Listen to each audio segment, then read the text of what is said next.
Episode 1। Doctor Devanshi. शहर दिल्ली। वक्त रात के 2 बजे। एक एम्बुलेंस दिल्ली की सड़कों के सन्नाटे को तोड़ती हुई बहुत ही तेज स्पीड के साथ दिल्ली के एक हॉस्पिटल की तरफ बढ़ रही थी। एम्बुलेंस के पीछे 10 गाड़ियां और भी थी, जिन्हें देखने से पता चल रहा था कि कोई बहुत बड़ा पावरफुल आदमी एम्बुलेंस में है। सड़कों पर एक साइड में सोए हुए लोगों ने भी उठकर कुछ देर तक वो सायरन की आवाज़ सुनी और सभी गाड़ियां हवा से बातें करती हुई जल्दी से आगे निकल गई।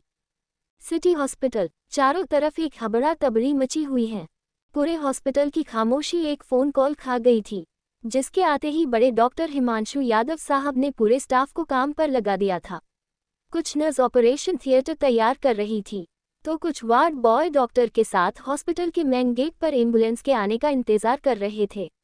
वही कुछ डॉक्टर ऑपरेशन करने के लिए हरा लिबास पहनकर तैयार हो रहे थे, जिन्हें आपातकालीन नोटिस पर हॉस्पिटल बुला गया था। हालांकि कुछ डॉक्टर इस बेवक्त के बुलावे पर नाराज भी हुए थे, लेकिन फिर भी किसी में इनकार की तो हिम्मत नहीं थी। 15 मिनट पहले डॉक्टर बद्रा डॉक्टर मलिक के कैबिन में आते हुए हैरानी से कहते हैं, ये आज हॉस्पिटल को हुआ क्या है? मुझे तो लगा था कि कई बहुत बड़ा धमाका हो गया है, इसलिए आपातकालीन नोटिस पर डॉक्टर को बुलाया गया है, लेकिन सिर्फ एक आदमी के लिए इतने इंतजाम। बाकी डॉक्टर तक तो मुझे समझ भी आता है, लेकिन आपका इतने दिनों बाद इस हॉस्पिटल में मौजूद होना बात बहुत सीरियस मालूम होती है। आखिर है कौन ये शख्स जो इतनी अहमियत रखता है और जिसने हॉस्पिटल में आने से पहले ही तहलका मचा दिया है? डॉक्टर मलिक एक 45 वर्षीय एक्सपीरियंस्ड डॉक्टर हैं, जिन्हें कुछ खास केसेस के लिए ही बुलाया जाता है। इनका नाम इंडिया के one of the best doctor में है। डॉक्टर मलिक डॉक्टर बद्रा के सवालों के जवाब देते हुए कहते हैं, जोधपुर के राजा रुद्र प्रताप सिंह राजपूत, उन्हें किसी ने गोली मार दी है। उनके बेटे कुंवर रुद्र प्रताप सिंह राठौर उन्हें हॉस्पिटल लेकर आ रहे हैं। डॉक्टर बद्रा हैरानी से कहते हैं, क्या? डॉक्टर बद्रा इससे पहले डॉक्टर मलिक की बात का और कोई जवाब देते, एक नर्स भागती हुई आती है और हांफती हुई कहती है, मे आई कम इन सर? डॉक्टर मलिक दरवाजे की तरफ देखते हुए कहते हैं, यस कम इन। डॉक्टर मलिक, राजा साहब आने वाले 10 मिनट में हॉस्पिटल पहुंच जाएंगे। डॉक्टर हिमांशु आपको और डॉक्टर बद्रा को अपने कैबिन में बुला रहे हैं, जल्दी चलिए। इतना सुनते ही डॉक्टर मलिक जल्दी से अपना स्टेथोस्कोप उठाकर अपनी गर्दन में डालते हुए कहते हैं, चलिए जनाब, जिस इंसान ने आने से पहले ही हॉस्पिटल में तहलका मचा दिया है, उनके बारे में जानकारी हासिल कीजिए और खुद ही चलकर देख लीजिए कि वो ऐसी कौन सी अहम शख्सियत है जिसने हिमांशु यादव जैसे डॉक्टर को भी हिला के रख दिया है। ज्यादा सवाल किए बिना डॉक्टर बद्रा भी डॉक्टर मलिक के साथ कैबिन से निकल जाते हैं और डॉक्टर हिमांशु के कैबिन की तरफ चले जाते हैं। कॉरिडोर में जल्दी जल्दी चलते हुए डॉक्टर बद्रा डॉक्टर मलिक से कहते हैं, ये तो एक पुलिस केस है, क्या अभी भी डॉक्टर हिमांशु पुलिस का इंतजार करने वाले हैं? डॉक्टर मलिक थोड़ा संजीदगी के साथ कहते हैं, डॉक्टर बद्रा, मैं अच्छी तरह जानता हूँ आप क्या कहने की कोशिश कर रहे हैं, लेकिन अभी सवालों का वक्त नहीं है। आपके सभी सवालों के जवाब वक्त के साथ साथ आपको मिल जाएंगे। बस इतना समझ लीजिए, उस अनाथ आश्रम के केस के बाद जो भी हॉस्पिटल की इमेज को नुकसान हुआ है, ये केस उस नुकसान की भरपाई कर देगा। ये एक हाई प्रोफाइल केस है और इस वक्त हॉस्पिटल की इमेज को वापस उसकी नंबर 1 पोजीशन पर लाने के लिए बेहद ज़रूरी भी है। अब तक डॉक्टर मलिक और डॉक्टर बद्रा डॉक्टर हिमांशु के कैबिन तक पहुंच गए थे। डॉक्टर मलिक डॉक्टर हिमांशु के कैबिन पर दस्तक देते हुए पूछते हैं, मे आई कम इन? यस यस यस कम इन, जल्दी आइए डॉक्टर मलिक। डॉक्टर हिमांशु अपनी घूमने वाली कुर्सी पर कुछ उचक्कर सीधे बैठते हुए कहते हैं। डॉक्टर हिमांशु यादव एक बेहद सख्त मिजाज, हद से ज्यादा गुस्सैल, पाबंदी पसंद और घमंडी इंसान है। डॉक्टर हिमांशु ने हॉस्पिटल को यहाँ तक पहुँचाने में बहुत कुछ खोया है, खासतौर पर अपनी बीवी को, जिनकी मौत हॉस्पिटल से घर जाते वक्त एक एक्सीडेंट में हो गई थी। डॉक्टर हिमांशु के हॉस्पिटल में जरा सी लापरवाही की सज़ा भी खतरनाक है, ये बात उनकी आंखों में साफ नजर आती थी। 44 साल की उम्र में भी डॉक्टर हिमांशु एक परफेक्ट बॉडी रखते हैं। इनका रंग गोरा और जबड़े की बनावट इनकी सख्त मिजाज को बहुत ही अच्छे से जाहिर करती है। हॉस्पिटल का हर एक शख्स डॉक्टर हिमांशु के बिहेवियर से वाकिफ था। डॉक्टर हिमांशु यादव डॉक्टर मलिक से कहते हैं, डॉक्टर मलिक, अब तक आप जान चुके होंगे कि ये एक वीआईपी केस है और कल के ऑलमोस्ट सभी न्यूज़पेपर इस खबर में दिलचस्पी लेंगे, जिसके साथ ही हमारे हॉस्पिटल का नाम भी अखबारों की सुर्खियां में होगा। ये केस हमारे लिए बहुत अहम है। ये हॉस्पिटल की इमागे को जितना उठा सकता है उतना ही ज्यादा गिरा भी सकता है, और इस वक्त हमें हमारे हॉस्पिटल की इमेज को ऊपर उठाने की सख्त ज़रूरत है। इस केस में डॉक्टर देवांशी, डॉक्टर सिम्हा और डॉक्टर प्रीति आपका साथ देंगे। उम्मीद करता हूँ आप मेरी बात अच्छे से समझ चुके होंगे। मैं नहीं चाहता कि किसी भी चीज़ में 0.1% की भी कमी रहे। डॉक्टर मालिक, हर एक चीज़ बिल्कुल परफेक्ट होनी चाहिए। डॉक्टर मलिक डॉक्टर हिमांशु को आश्वासन देते हुए कहते हैं, yes doctor Himanshu, I can understand, don't worry, I will do my best. लेकिन मुझे लगता है डॉक्टर देवांशी अभी इस केस के कैपेबल नहीं है, क्योंकि जहां तक मेरी जानकारी है उन्हें अभी एक्सपीरियंस की कमी है।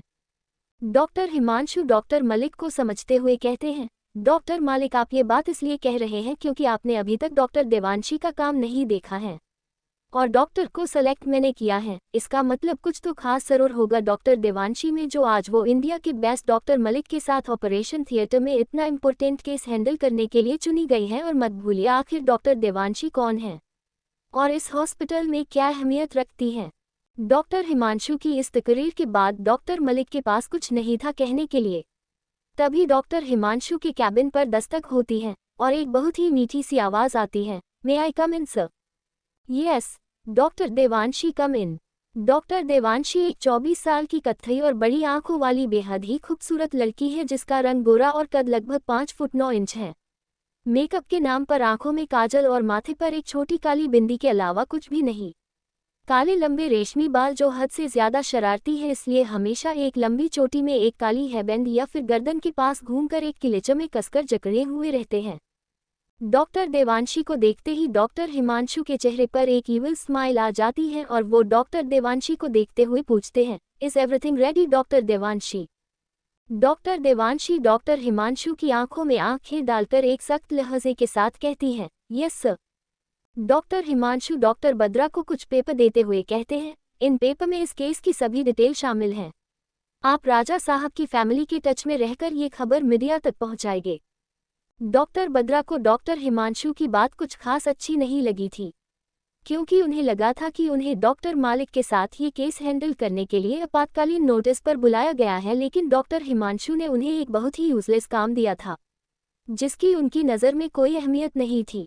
लेकिन डॉक्टर हिमांशु से सवाल करने की हिम्मत डॉक्टर बद्रा में नहीं थी, इसलिए सब्र का घूंट पीते हुए डॉक्टर बद्रा सिर्फ यस कहते हैं और डॉक्टर हिमांशु से पेपर ले लेते हैं।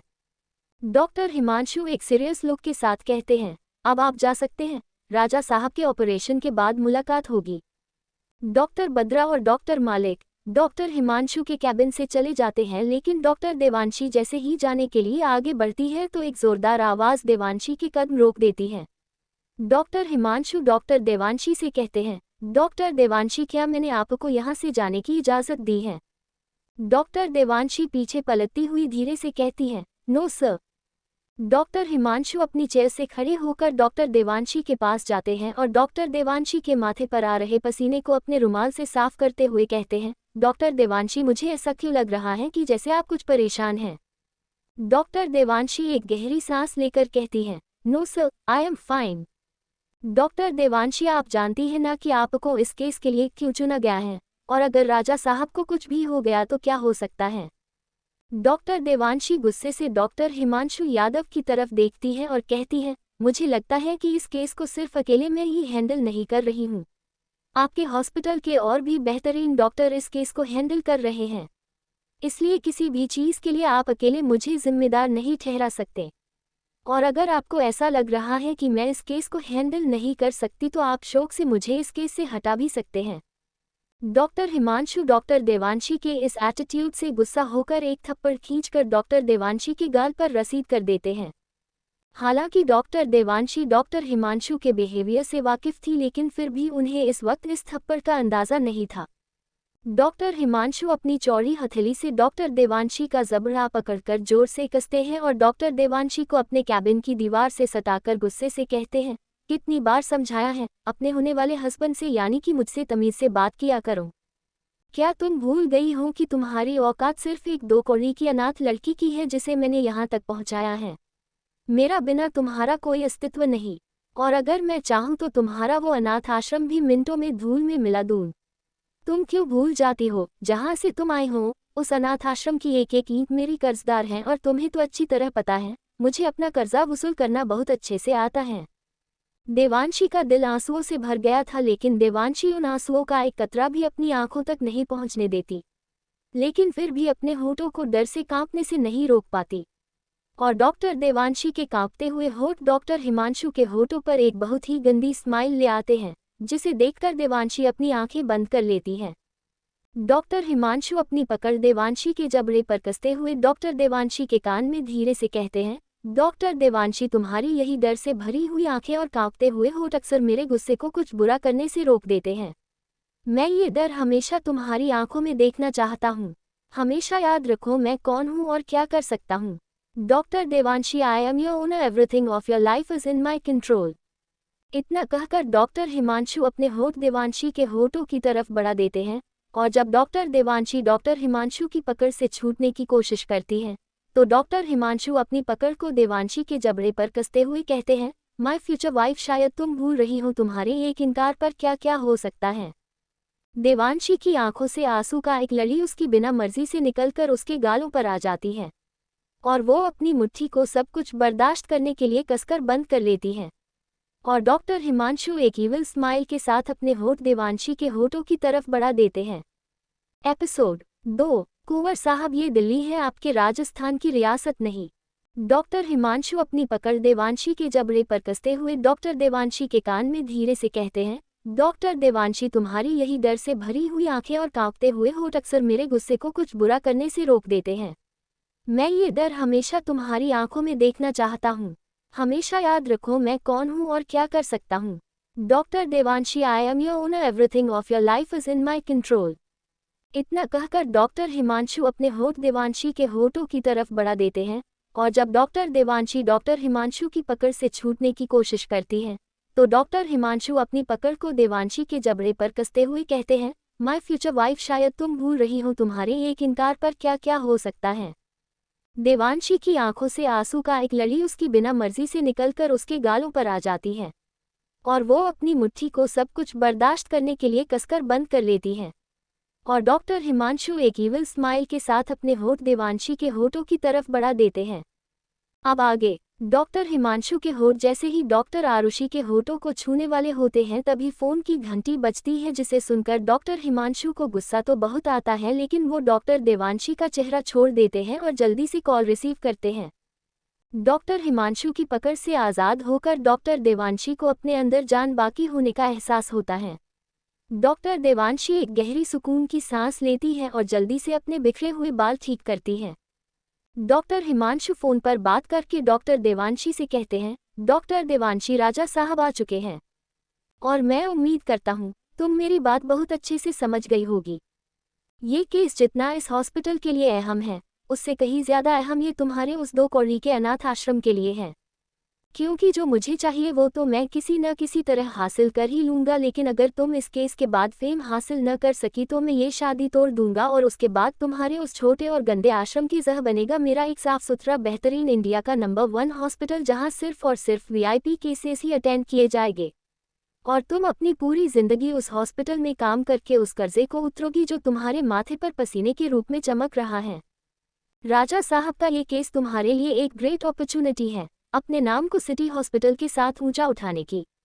इस केस की कामयाबी के बाद मैं बहुत जल्द शादी अनाउंस कर दूंगा, लेकिन अगर किसी कारणवश तुम इस केस में कामयाब न हो सकी तो सिर्फ मेरे हॉस्पिटल की बदनामी नहीं होगी, बल्कि मेरे हॉस्पिटल की बदनामी के साथ साथ तुम्हारी और मेरी शादी भी कैंसिल हो जाएगी, और ये शादी तुम्हारे और तुम्हारे उस 2 कौड़ी के अनाथ आश्रम के लिए कितनी ज़रूरी है मुझे ये बात तुम्हें समझाने की ज़रूरत नहीं है। डॉक्टर देवांशी डॉक्टर हिमांशु को घिन भरी नज़रों से देखती हुई कहती है, काश आपका ये घिनौना चेहरा उस वक्त मेरे सामने आ गया होता जिस वक्त आप दिव्या जी के साथ अनाथ आश्रम आए थे और आपने काकी से मेरी एजुकेशन का खर्चा उठाने की बात कही थी। मुझे अफसोस से अपने डॉक्टर बनने पर, क्योंकि मेरी पढ़ाई में आप जैसे एक गंदी सोच वाले इंसान का गंदा पैसा लगा हुआ है। दूसरी तरफ कैबिन से निकलने के बाद डॉक्टर बद्रा डॉक्टर मलिक से एक कन्फ्यूजन के साथ कहते हैं, डॉक्टर मलिक, आप इतनी टेंशन में इतने शांत कैसे हो सकते हैं? ये कोई आम केस नहीं है, इन कागज़ों में साफ साफ लिखा है ये जोधपुर के राजा साहब हैं जिनको 3 गोली लगी है और उसमें एक गोली उनके सीने में है। अगर राजा साहब को कुछ भी हो गया तो इस हॉस्पिटल की सिर्फ इमेज खराब नहीं होगी बल्कि दिल्ली के नक्शे से इस हॉस्पिटल का नक्शा मिटा दिया जाएगा। डॉक्टर मलिक, आप अच्छी तरह जानते हैं डॉक्टर देवांशी इस केस की कैपेबल नहीं है। इस केस में डॉक्टर देवांशी को नहीं बल्कि मुझे आपके साथ होना चाहिए था।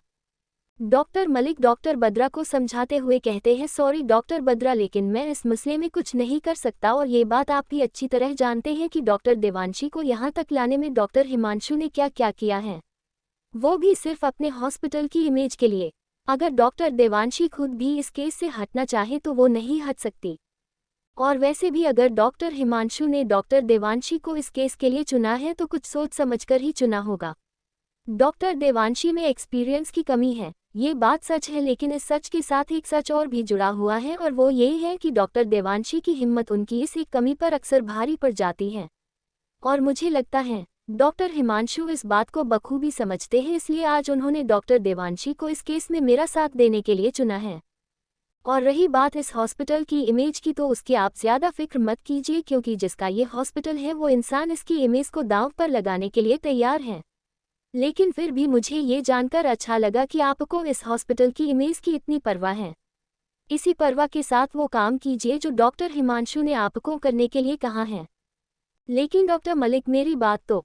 डॉक्टर मलिक को टी की तरफ लंबे पैरों से बढ़ते हुए कहते हैं, डॉक्टर बद्रा, आप अपने सवालों की लिस्ट बना लीजिए, ऑपरेशन के बाद मैं आपको आपके सभी सवालों के जवाब इत्मीनान से दूंगा। Take care. तभी उन्हें सामने से एक लगभग 26 साल का नवयुवक आता हुआ दिखाई देता है। उसकी गहरी काली आंखों में गुस्सा भरा हुआ है और चेहरा ज्वालामुखी की तरह नफरत से उबलता हुआ महसूस हो रहा है। कद लगभग 6 फुट 3 इंच और कपड़ों के साथ साथ एक हाथ खून से सना हुआ है। और उसने एक स्ट्रेचर को पकड़ रखा है जिस पर एक शख्स जख्मी हालत में लेटा हुआ है। और उसके साथ ही डॉक्टर सिन्हा, डॉक्टर प्रीति और 2 वार्ड बॉय भी अपने लंबे कदमों से ऑपरेशन थिएटर की तरफ बढ़ रहे हैं। उनके पीछे कम से 20-25 बॉडीगार्ड थे, लेकिन इन बॉडीगार्ड से कहीं ज्यादा बॉडीगार्ड्स हॉस्पिटल के बाहर तैनात कर दिए गए थे, जो हर तरफ अपनी नजर रख रहे थे। डॉक्टर मलिक और डॉक्टर बद्रा को कुछ भी पूछने की जरूरत नहीं थी, हालत साफ साफ जाहिर कर रहे थे कि उनके सामने आता हुआ शख्स ही कुंवर देव प्रताप सिंह राठौर है और स्ट्रेचर पर लेटा हुआ शख्स जोधपुर के राजा साहब हैं। जब राजा साहब को जल्दी जल्दी ऑपरेशन थिएटर में ले जाया जाता है तो कुंवर देव प्रताप सिंह राठौर भी राजा साहब के साथ अंदर की तरफ बढ़ते हैं, लेकिन डॉक्टर बद्रा देव प्रताप सिंह राठौर को रोकते हुए कहते हैं, रुकिए, आप यहीं रुकिए, आप अंदर नहीं जा सकते। देव अपनी लाल गुस्से से भरी आंखों से डॉक्टर बद्रा को देखता है और लगभग चीखते हुए कहता है, तुम जानते भी हो तुम किससे बात कर रहे हो और किसे रोकने की कोशिश कर रहे हो। देव की लाल गुस्से से तनी हुई आंखें देखकर डॉक्टर बद्रा भी कुछ पल के लिए सहम हो गए थे, लेकिन फिर भी वो देव को अंदर जाने की इजाजत तो नहीं दे सकते थे।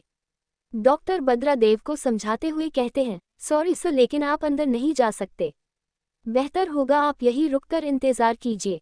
देव आगे बढ़ता हुआ डॉक्टर बद्रा की आंखों में आंखें डालकर गुस्से से कहता है, अंदर जो इंसान है वो मेरे पिताजी हैं और तुम्हें पता होना चाहिए कि मैं कौन हूँ, हटो मेरे रास्ते से वरना। तभी पीछे से डॉक्टर हिमांशु और डॉक्टर देवांशी भी आ जाते हैं और डॉक्टर बद्रा देव को समझाते हुए कहते हैं, देखिए राठौर साहब, आप इस तरह हमारे काम को मुश्किल कर रहे हैं, आप यहीं रुकिए। अंदर डॉक्टर राजा साहब के ऑपरेशन की तैयारी कर रहे हैं, कुछ ही देर में ऑपरेशन शुरू हो जाएगा, आप निश्चित रहिए, हम अपनी पूरी कोशिश करेंगे राजा साहब को बचाने की। देव का गुस्सा बढ़ता जा रहा था। देव डॉक्टर बद्रा का कॉलर पकड़कर झंझोरते हुए कहता है, डॉक्टर एक बात कान खोलकर सुनो, राजा साहब को बचाने की सिर्फ कोशिश नहीं करनी बल्कि हर हाल में राजा साहब को बचाना है, क्योंकि अगर राजा रुद्र प्रताप सिंह राठौर को कुछ भी हुआ तो उनकी आखिरी सांस निकलने से पहले इस हॉस्पिटल के सभी डॉक्टर की सांसें निकल चुकी होगी।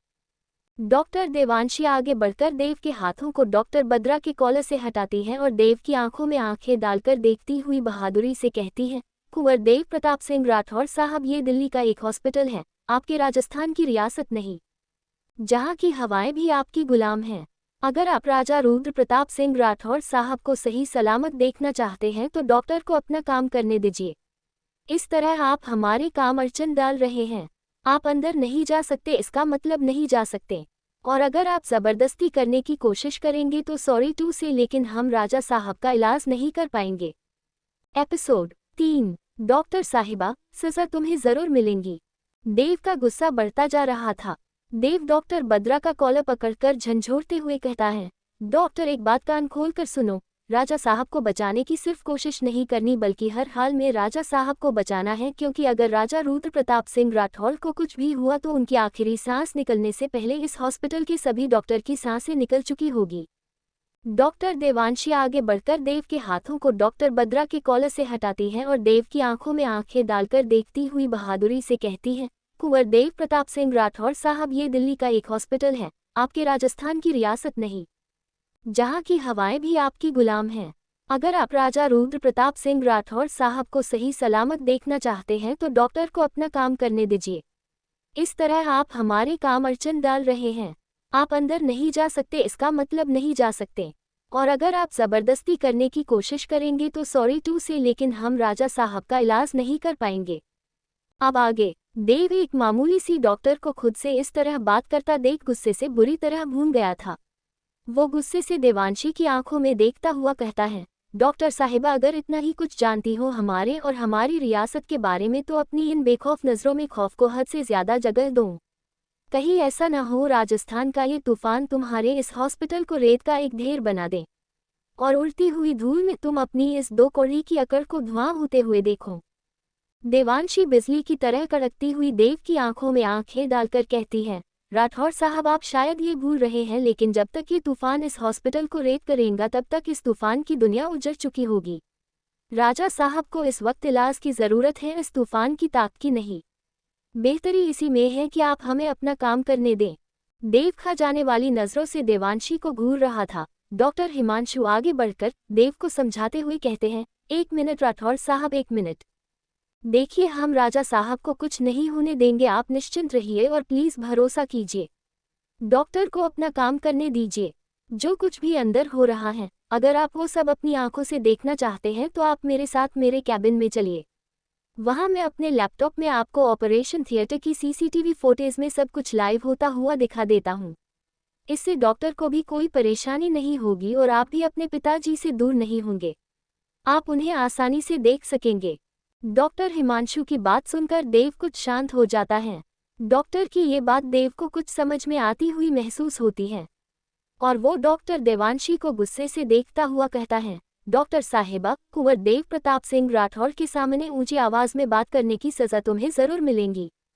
डॉक्टर देवांशी अभी वही खड़ी थी और अपनी कथाएं बड़ी बड़ी आंखों से देव की काली गहरी आंखों में उमड़ते हुए गुस्से को देख रही थी। लेकिन देव की इस धमकी का डॉक्टर देवांशी के चेहरे पर रद्दी भर भी फर्क नहीं पड़ा था और वो जाते हुए देव को ऐसे देख रही थी जैसे किसी पागल को देख रही हो। डॉक्टर हिमांशु के एक इशारे पर डॉक्टर देवांशी ओटी में दाखिल हो जाती हैं और डॉक्टर हिमांशु देव सिंह राठौर को अपने कैबिन की तरफ ले जाते हैं। थोड़ी देर बाद ऑपरेशन थिएटर में राजा साहब की हालत बिगड़ती जा रही थी। पास में चलती हुई कंप्यूटर स्क्रीन पर उनकी सांसों की रफ्तार धीरे धीरे धीमी होती हुई दिखाई दे रही थी। सभी डॉक्टर अपनी पूरी कोशिश कर रहे थे, लेकिन राजा साहब की हालत बद से बदतर होती जा रही थी। राजा साहब की हद से ज्यादा बिगड़ती हुई हालत देखकर डॉक्टर मलिक डॉक्टर देवांशी से एक मायूसी से कहते हैं, राजा साहब के बचने के चांस बहुत कम हैं। मुझे नहीं लगता हम राजा साहब को बचा पाएंगे। इतना खून बहने के बाद अगर हम राजा साहब के अंदर से बारूद का जहर खत्म करने में कामयाब हो भी गए तो राजा साहब इतने कम खून के साथ अपने बीपी को कंट्रोल नहीं कर पाएंगे और इस वक्त बीपी का कम होना राजा साहब को जिंदगी से बहुत दूर ले जाएगा। डॉक्टर देवांशी, जो कि राजा साहब को बचाने की अपनी पूरी कोशिश कर रही थी, वो डॉक्टर मलिक की ये बात सुनकर एक नज़र मॉनिटर की तरफ देखती है और कुछ सोचते हुए अपने पास खड़ी एक नर्स से कुछ लाने के लिए कहती है। वो नर्स जल्दी से पीछे से एक बॉक्स से एक इंजेक्शन निकालती है, जिसे देखकर डॉक्टर मालिक नर्स को रोकते हुए कहते हैं, डॉक्टर देवांशी, आप ये क्या करने जा रही हैं? राजा साहब का दिल इस कंडीशन में नहीं है कि उन्हें ये इंजेक्शन लगाया जाए। जो थोड़ी बहुत उम्मीद बाकी है, इस इंजेक्शन के बाद वो भी खत्म हो जाएगी। This is very dangerous. आप जानती हैं ना इस इंजेक्शन के बाद क्या हो सकता है? डॉक्टर देवांशी डॉक्टर सिन्हा से कहती है, डॉक्टर सिन्हा, बाहर जाकर जल्द से जल्द ए फ्लैग पॉजिटिव ब्लड ग्रुप का इंतजाम कीजिए। डॉक्टर सिन्हा एक नज़र डॉक्टर मलिक को देखते हैं और बाहर चले जाते हैं। डॉक्टर देवांशी नर्स के हाथ से वो इंजेक्शन ले लेती है और खुद तैयार करने लगती है। लेकिन वो इंजेक्शन राजा साहब को लगाने के पहले डॉक्टर मालिक डॉक्टर देवांशी को रोकते हुए कहते हैं, डॉक्टर देवांशी एक बार फिर से सोच लीजिए, ये इंजेक्शन राजा साहब के बीपी को तो कम होने से रोक सकता है, लेकिन साथ ही साथ इस हालत में ये इंजेक्शन राजा साहब की धड़कनों को भी रोक सकता है। और ये बात मैं आपको इसीलिए समझा रहा हूँ क्योंकि मैं ये गलती कर चुका हूँ और मेरा एक्सपीरियंस कहता है आपको ये नहीं करना चाहिए। डॉक्टर देवांशी डॉक्टर मलिक से कहती है, डॉक्टर मलिक मैं जानती हूँ, मैंने आपके किए हुए हर केस को स्टडी किया है, लेकिन प्लीज़ मुझे अपनी आखिरी कोशिश करने दीजिए। मैं अपनी जिम्मेदारी पर ये रिस्क ले रही हूँ। इसके बाद जो कुछ भी होगा उसकी जिम्मेदार मैं खुद रहूंगी। डॉक्टर मलिक भी डॉक्टर देवांशी की आंखों में ये विश्वास देखकर हैरान थे और वो डॉक्टर देवांशी का हाथ छोड़ देते हैं। एपिसोड 4 प्लीज दरवाज़ा खोलो। डॉक्टर देवांशी नर्स के हाथ से वो इंजेक्शन ले लेती है और खुद तैयार करने लगती है, लेकिन वो इंजेक्शन राजा साहब को लगाने के पहले डॉक्टर मालिक डॉक्टर देवांशी को रोकते हुए कहते हैं, डॉक्टर देवांशी एक बार फिर से सोच लीजिए, ये इंजेक्शन पेशेंट के बीपी को तो कम होने से रोक सकता है, लेकिन साथ ही साथ इस हालत में ये इंजेक्शन राजा साहब की धड़कनों को भी रोक सकता है। और ये बात मैं आपको इसीलिए समझा रहा हूँ क्योंकि मैं ये गलती कर चुका हूँ और मेरा एक्सपीरियंस कहता है आपको ये नहीं करना चाहिए। डॉक्टर देवांशी डॉक्टर मलिक से कहती है, डॉक्टर मलिक मैं जानती हूँ, मैंने आपके किए हुए हर केस को स्टडी किया है, लेकिन प्लीज़ मुझे अपनी आखिरी कोशिश करने दीजिए। मैं अपनी जिम्मेदारी पर ये रिस्क ले रही हूँ। इसके बाद जो कुछ भी होगा उसकी जिम्मेदार मैं खुद रहूंगी। डॉक्टर मलिक भी डॉक्टर देवांशी की आंखों में ये विश्वास देखकर हैरान थे और वो डॉक्टर देवांशी का हाथ छोड़ देते हैं। अब आगे आंगन अनाथ आश्रम, एक पुरानी सी इमारत जिसको देखने से पता चलता है कि उसके जिंदा होने का कारण मरम्मत है, जो वक्त बे वक्त उसे मिलती रही, वरना ये इमारत न जाने कब की मिट्टी से रूबरू हो गई होती। खैर ये कोई आम इमारत नहीं बल्कि इस इमारत का नाम है आंगन अनाथ आश्रम, जो इसके गेट के ऊपर लिखा हुआ है। पहले इस इमारत का नाम आंगन अनाथ आश्रम नहीं था, पहले लोग इसे सिर्फ पुराने वाले अनाथ आश्रम के नाम से जानते थे, लेकिन एक दिन देवांशी ने इसमें रहने वाले लोगों की ज़रूरत और ख्वाहिश के हिसाब से इसको बदल दिया। इसमें रहने वाले अनाथ जो एक आंगन की चाहत रखते हैं, उन्हें उनका अपना आंगन दे दिया। इसी इमारत की दहलीज पर खड़ी हुई एक लगभग 50 वर्ष की महिला सड़क को देखती हुई किसी के आने का इंतजार कर रही थी। तभी पीछे से कंपकपाती हुई एक बूढ़ी महिला की आवाज़ आती है, अरे कल्याणी, क्या तेरे यहाँ खड़े होने से वो जल्दी आ जाएगी? क्या तुझे मौसम नहीं दिखाई दे रहा है? ठंड का मौसम है और हवा भी चल रही है। चल अब अंदर आ भी जा, उसे जब आना होगा वो आ जाएगी। ये है सीता देवी, इस आश्रम की सबसे उम्रदराज महिला होने के साथ साथ थोड़ी खड़ूस भी है, लेकिन देवांशी से बहुत प्यार करती है और देवांशी के सिवा सभी को बेकार और कामचोर समझती है। आंगन परिवार के सभी बड़े लोग इन्हें बुआ जी और छोटे बच्चे इन्हें दादी अम्मा कहकर पुकारते हैं, लेकिन इन सब बातों के साथ साथ कभी कभी छोटे बच्चे इन्हें कान की मशीन भी पुकारते हैं। वो क्यों, ये आप खुद ही देख लीजिए। कल्याणी अपनी आंखों को छोटी करती हुई ध्यान से दूर तक देखने की कोशिश करती है, लेकिन सुनसान सड़क पर उन ठंडी हवाओं के अलावा कोई आहट नहीं थी। कल्याणी जी पीछे थोड़ी दूरी पर खड़ी सीता देवी की तरफ देखती हुई थोड़ा जोर से कहती है, बुआ जी आप सो जाए, मैं अभी थोड़ी देर में आती हूँ। लेकिन दादी अम्मा गुस्से से कहती है, क्या कहा? जाती हूँ, लेकिन इस वक्त कहाँ जा रही है तू? क्या तुझ जैसी अनपढ़ को भी किसी ने नौकरी पर रख लिया है? कल्याणी जी अपने माथे पर हाथ रखती हुई खुद से ही कहती है, हे राम, बच्चे सही कहते हैं, कान की मशीन को न दिन में चैन न रातों को सुकून। अगर मैं थोड़ी देर यहाँ रुकी तो इनकी आवाज़ सुनकर बच्चे ज़रूर उठ जाएंगे। इतना कहकर कल्याणी जी अंदर बुआ जी के पास चली जाती है और उन्हें समझाती हुई कहती है, बुआ जी मेरी नौकरी वाकई नहीं लगी है और ना ही मैं कहीं जा रही हूँ। मोहित को भेजा है अस्पताल तक देवांशी का पूछने, वो आता ही होगा, उसी का इंतजार कर रही थी। मोहित भी इसी अनाथ आश्रम में पला बड़ा एक 25 साल का लड़का है, जो दिल्ली के एक होटल में एक गेटकीपर की नाइट ड्यूटी करता है।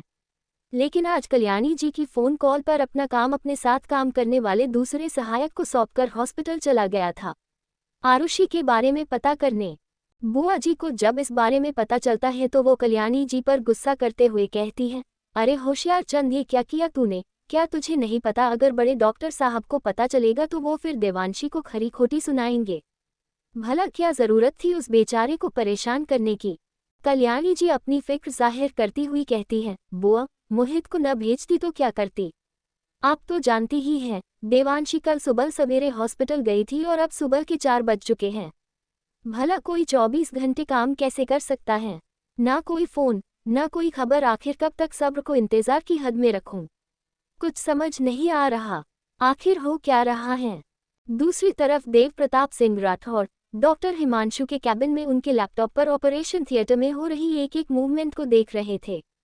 तभी डॉक्टर हिमांशु की नज़र अपने कैबिन की एक साइड में लगी एलसीडी पर पड़ती है, जिसमें उन्हें गेट पर मोहित खड़ा हुआ दिखाई देता है और जिसे देखकर डॉक्टर हिमांशु के चेहरे के भाव कड़क हो जाते हैं। भावी गुस्से से तन जाती है और नथुने गुस्से से भूल जाते हैं। हॉस्पिटल के दरवाजे पर मोहित आसपास खड़े उन बॉडीगार्ड को हैरानी से देख रहा था। इससे पहले वो किसी से कुछ पूछता, एक वार्ड बॉय पीछे से आकर उसके आवाज़ देते हुए कहता है, ओ भाई, क्या तुम्हारा नाम ही मोहित है। मोहित एकदम से अपना नाम सुनकर पीछे पलटकर देखता है और थोड़ी हैरानी से कहता है, हाँ भाई, मैं ही मोहित हूँ, लेकिन तुम्हें मेरा नाम कैसे पता, और ये आज यहाँ इतने लोग क्यों खड़े हैं। वो सब छोड़ो और ये बताओ तुम यहाँ क्यों खड़े हो। मोहित इधर उधर देखकर थोड़ा धीमे से कहता है, मुझे डॉक्टर देवांशी से मिलना है। वार्ड बॉय सख्त लहजे से कहता है, चलो मेरे साथ, और मोहित उस वार्ड बॉय के पीछे पीछे चला जाता है। वो वार्ड बॉय मोहित को एक खाली धीमी रोशनी वाले कमरे में ले जाता है और कहता है, थोड़ी देर यही इंतजार करो, डॉक्टर देवांशी अभी थोड़ी देर में तुमसे आकर मिलेगी। लेकिन यहाँ मोहित इससे पहले उस वार्ड बॉय से कुछ पूछता, वो वार्ड बॉय वहां से चला जाता है। मोहित को कमरा कुछ ठंडा महसूस होता है। वो इधर उधर देखता हुआ लाइट ऑन करने के लिए आगे बढ़ता है, लेकिन जैसे ही वो लाइट ऑन करके पीछे मुड़ता है तो सामने का नज़ारा देखकर उसकी आंखें बड़ी हो जाती हैं और उसका सांसें उसे कुछ थमी हुई महसूस होती हैं। मोहित इस वक्त मुर्दा घर में खड़ा था। आसपास कई सारी डेड बॉडी थी जिन्हें देखकर मोहित को पसीना आ जाता है और वो जल्दी से वहां से निकलने के लिए दरवाजे की तरफ बढ़ता है, लेकिन हबड़ा तबड़ी में उसका पैर फिसल जाता है और वो फिसलकर नीचे गिर जाता है। मोहित दोबारा हिम्मत करके खड़ा होता है और दरवाजे तक पहुंचता है, लेकिन जैसे ही वो दरवाज़ा खोलने की कोशिश करता है तो उसे एहसास होता है कि दरवाज़ा बाहर से लॉक्ड है। मोहित डर से लगभग चीखता हुआ कहता है, कोई है बाहर, प्लीज़ दरवाज़ा खोलो। देवांशी, देवांशी, क्या कोई है बाहर? मुझे यहाँ क्यों बंद किया है? दरवाज़ा खोलो, मुझे यहाँ क्यों बंद किया है? लेकिन बाहर से कोई आवाज़ नहीं आती और मोहित का डर बढ़ने लगता है और न चाहते हुए भी उसका ध्यान बार बार उन डेड बॉडी की तरफ जा रहा था। मोहित अपना मोबाइल निकालकर कॉल करने की कोशिश करता है, लेकिन उसके मोबाइल पर नेटवर्क नहीं थे।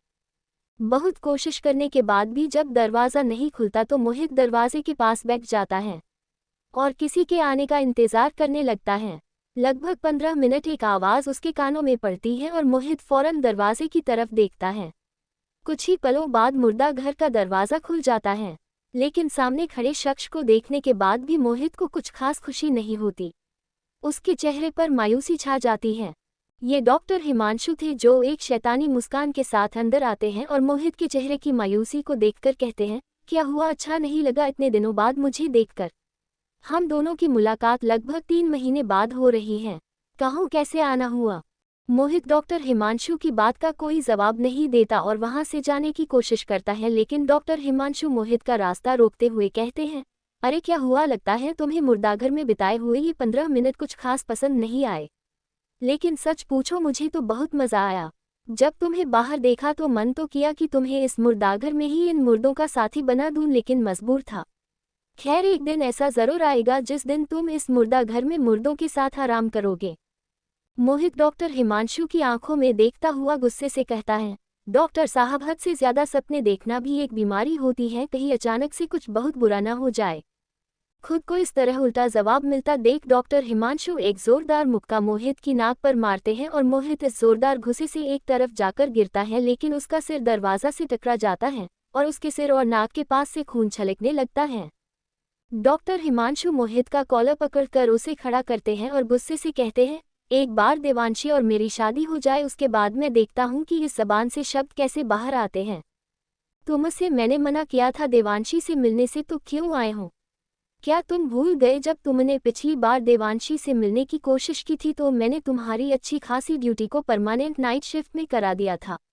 क्या तुम्हें एक बार की बात समझ नहीं आती कि तुम्हें देवांशी से दूर रहना है? इतने दूर कि तुम्हारी परछाई भी उसे न छू सके।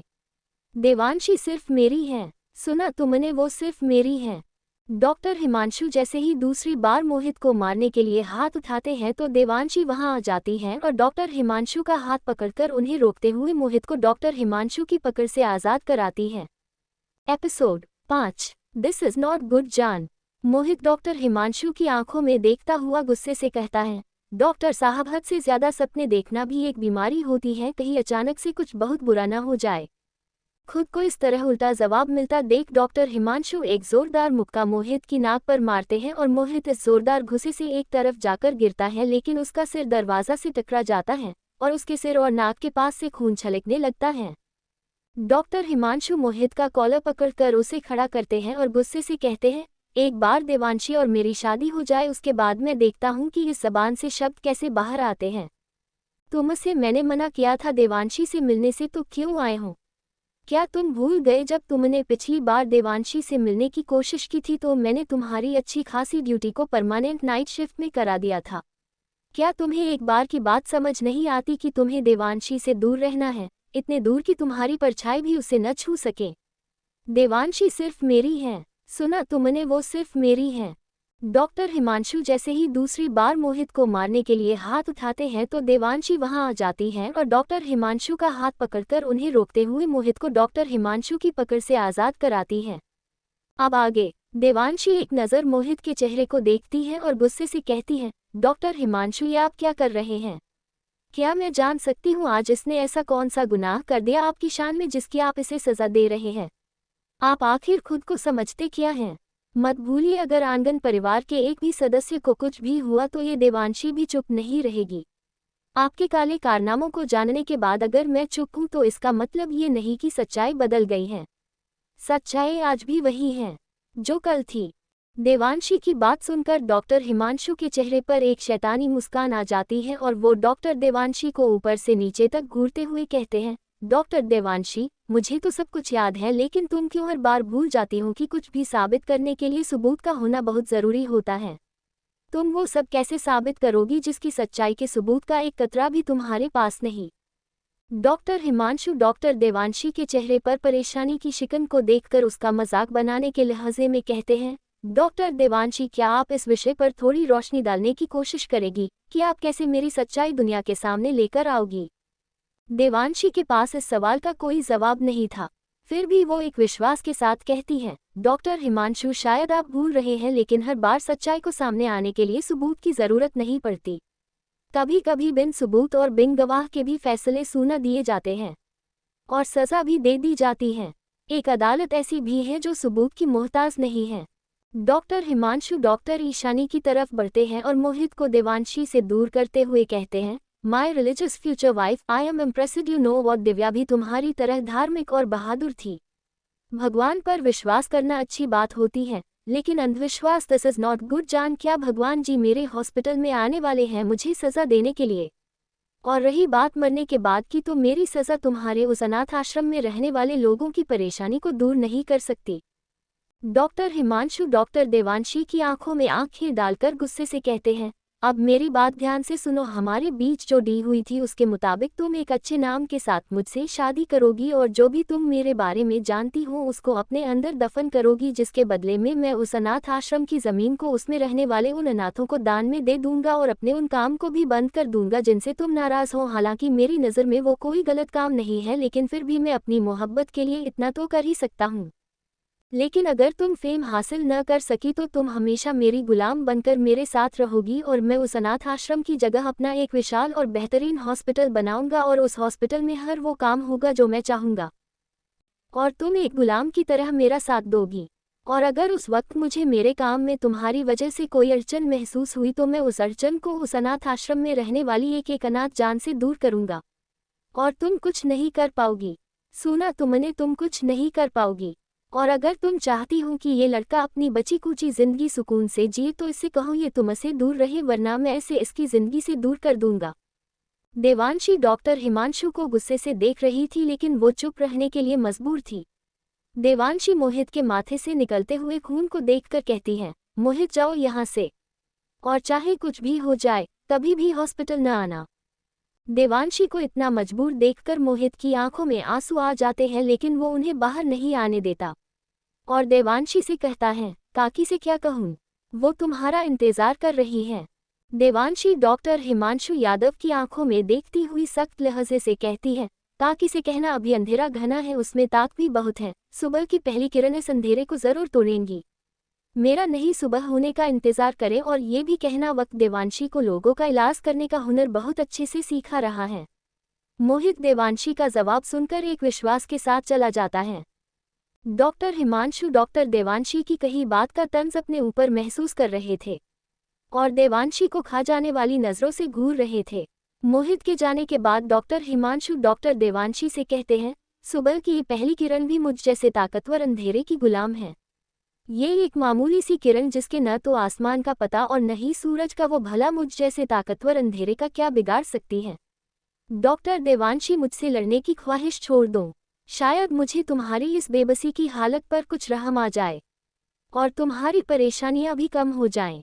देवांशी डॉक्टर हिमांशु की आंखों में देखकर बिजली की तरह चमकती हुई कहती है, डॉक्टर हिमांशु, देवांशी एक आग है और आग कभी भी अंधेरे की रहमत पर नहीं जीती। मुझे न तो आपकी रहमतों की कोई ख्वाहिश है और न ही ज़रूरत। आप अपनी दरिया दिली अपने दिल में रखिए। अपनी बात कहकर देवांशी वहां से जाने लगती है तो डॉक्टर हिमांशु उससे पूछते हैं, राजा साहब की क्या कंडीशन है। देवांशी घूर कर डॉक्टर हिमांशु की आंखों में देखती है तो डॉक्टर हिमांशु मुस्कुराकर कहते हैं, मेरे लिए राजा साहब की जिंदगी इतनी अहम नहीं है, लेकिन मैं जानना चाहता हूं कि क्या मुझे अपनी शादी अनाउंस करने के बारे में सोचने की ज़रूरत है। डॉक्टर देवांशी एक कड़वे लहजे के साथ कहती हैं, डॉक्टर हिमांशु, मैंने आज तक आपसे ज़्यादा गिरा हुआ इंसान नहीं देखा जिसे हर एक इंसान में अपना फ़ायदा और नुकसान नज़र आता है। डॉक्टर देवांशी, ये मेरे सवाल का जवाब नहीं, जितना पूछा गया है उतना ही जवाब दो। तुम्हारी बकवास सुनने का वक्त नहीं है मेरे पास। सुबह के 10 बजे डॉक्टर मलिक डॉक्टर हिमांशु के कैबिन में उनके सामने वाली चेयर पर बैठे हैं और उसी साइड 1-2 कदम की दूरी पर डॉक्टर देवांशी भी खड़ी हैं और अपने सामने खड़े डॉक्टर हिमांशु की तरफ देख रही थी। डॉक्टर हिमांशु टेबल पर एक फाइल जोर से पटक कर मारते हैं और गुस्से से कहते हैं, हाउ डरे यू। डॉक्टर देवांशी, आपकी हिम्मत कैसे हुई बिना डॉक्टर मलिक की परमिशन के वो इंजेक्शन राजा साहब को लगाने की। आप खुद को समझती क्या हैं? क्या आप अपनी ये डॉक्टर की डिग्री को हमेशा के लिए कैंसिल कराना चाहती हैं? जब डॉक्टर मालिक आपको उस इंजेक्शन के बारे में पहले वार्न कर चुके थे तो आपने किससे पूछकर इतना बड़ा कदम उठाने की हिम्मत की? अब हम कुंवर देव प्रताप सिंह राठौड़ को क्या जवाब देंगे? डॉक्टर देवांशी डॉक्टर हिमांशु की आंखों में देखती हुई कहती है, उस वक्त मुझे जो सही लगा मैंने वही किया। मैंने जो कुछ भी किया है उसकी जिम्मेदार मैं खुद हूँ। और वैसे भी डॉक्टर साहब, आप जो रिपोर्ट देख रहे हैं वो सिर्फ 10 मिनट की ऑब्जर्वेशन रिपोर्ट है। ये कोई फाइनल रिपोर्ट नहीं है और अगर फाइनल रिपोर्ट के बाद भी राजा साहब को कुछ होता है तो उसकी पूरी जिम्मेदार मैं रहूंगी और मैं अपनी सज़ा के लिए भी तैयार हूँ। देवांशी वहां से जाने के लिए आगे बढ़ती है तो डॉक्टर हिमांशु लगभग बहुत ही बुरी तरह चीखते हुए कहते हैं, डॉक्टर देवांशी, आपको एक बात कितनी बार समझानी पड़ेगी, ये मेरा हॉस्पिटल है, आपका 2 कौड़ी का अनाथ आश्रम नहीं जहाँ हर चीज़ आपकी मर्जी से होती है। मत भूलिए इस केस के साथ सिटी हॉस्पिटल का नाम जुड़ा हुआ। अब तक पूरा इंडिया ये बात जान चुका है कि राजस्थान के राजा रुद्र प्रताप सिंह राठौड़ हमारे हॉस्पिटल हैं और अगर उनको हमारे हॉस्पिटल में कुछ भी हुआ तो उसका अंजाम बहुत बुरा होगा। सोचिए ज़रा, क्या हो सकता है अगर लोगों को पता चल जाए कि इस हॉस्पिटल की एक डॉक्टर की वजह से आज राजा साहब की हाफ बॉडी की मूवमेंट धीरे धीरे कम हो रही है।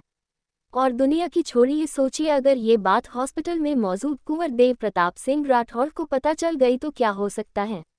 वो आपके साथ क्या कर सकते हैं? क्या आप कर पाएगी उस ज्वालामुखी का सामना?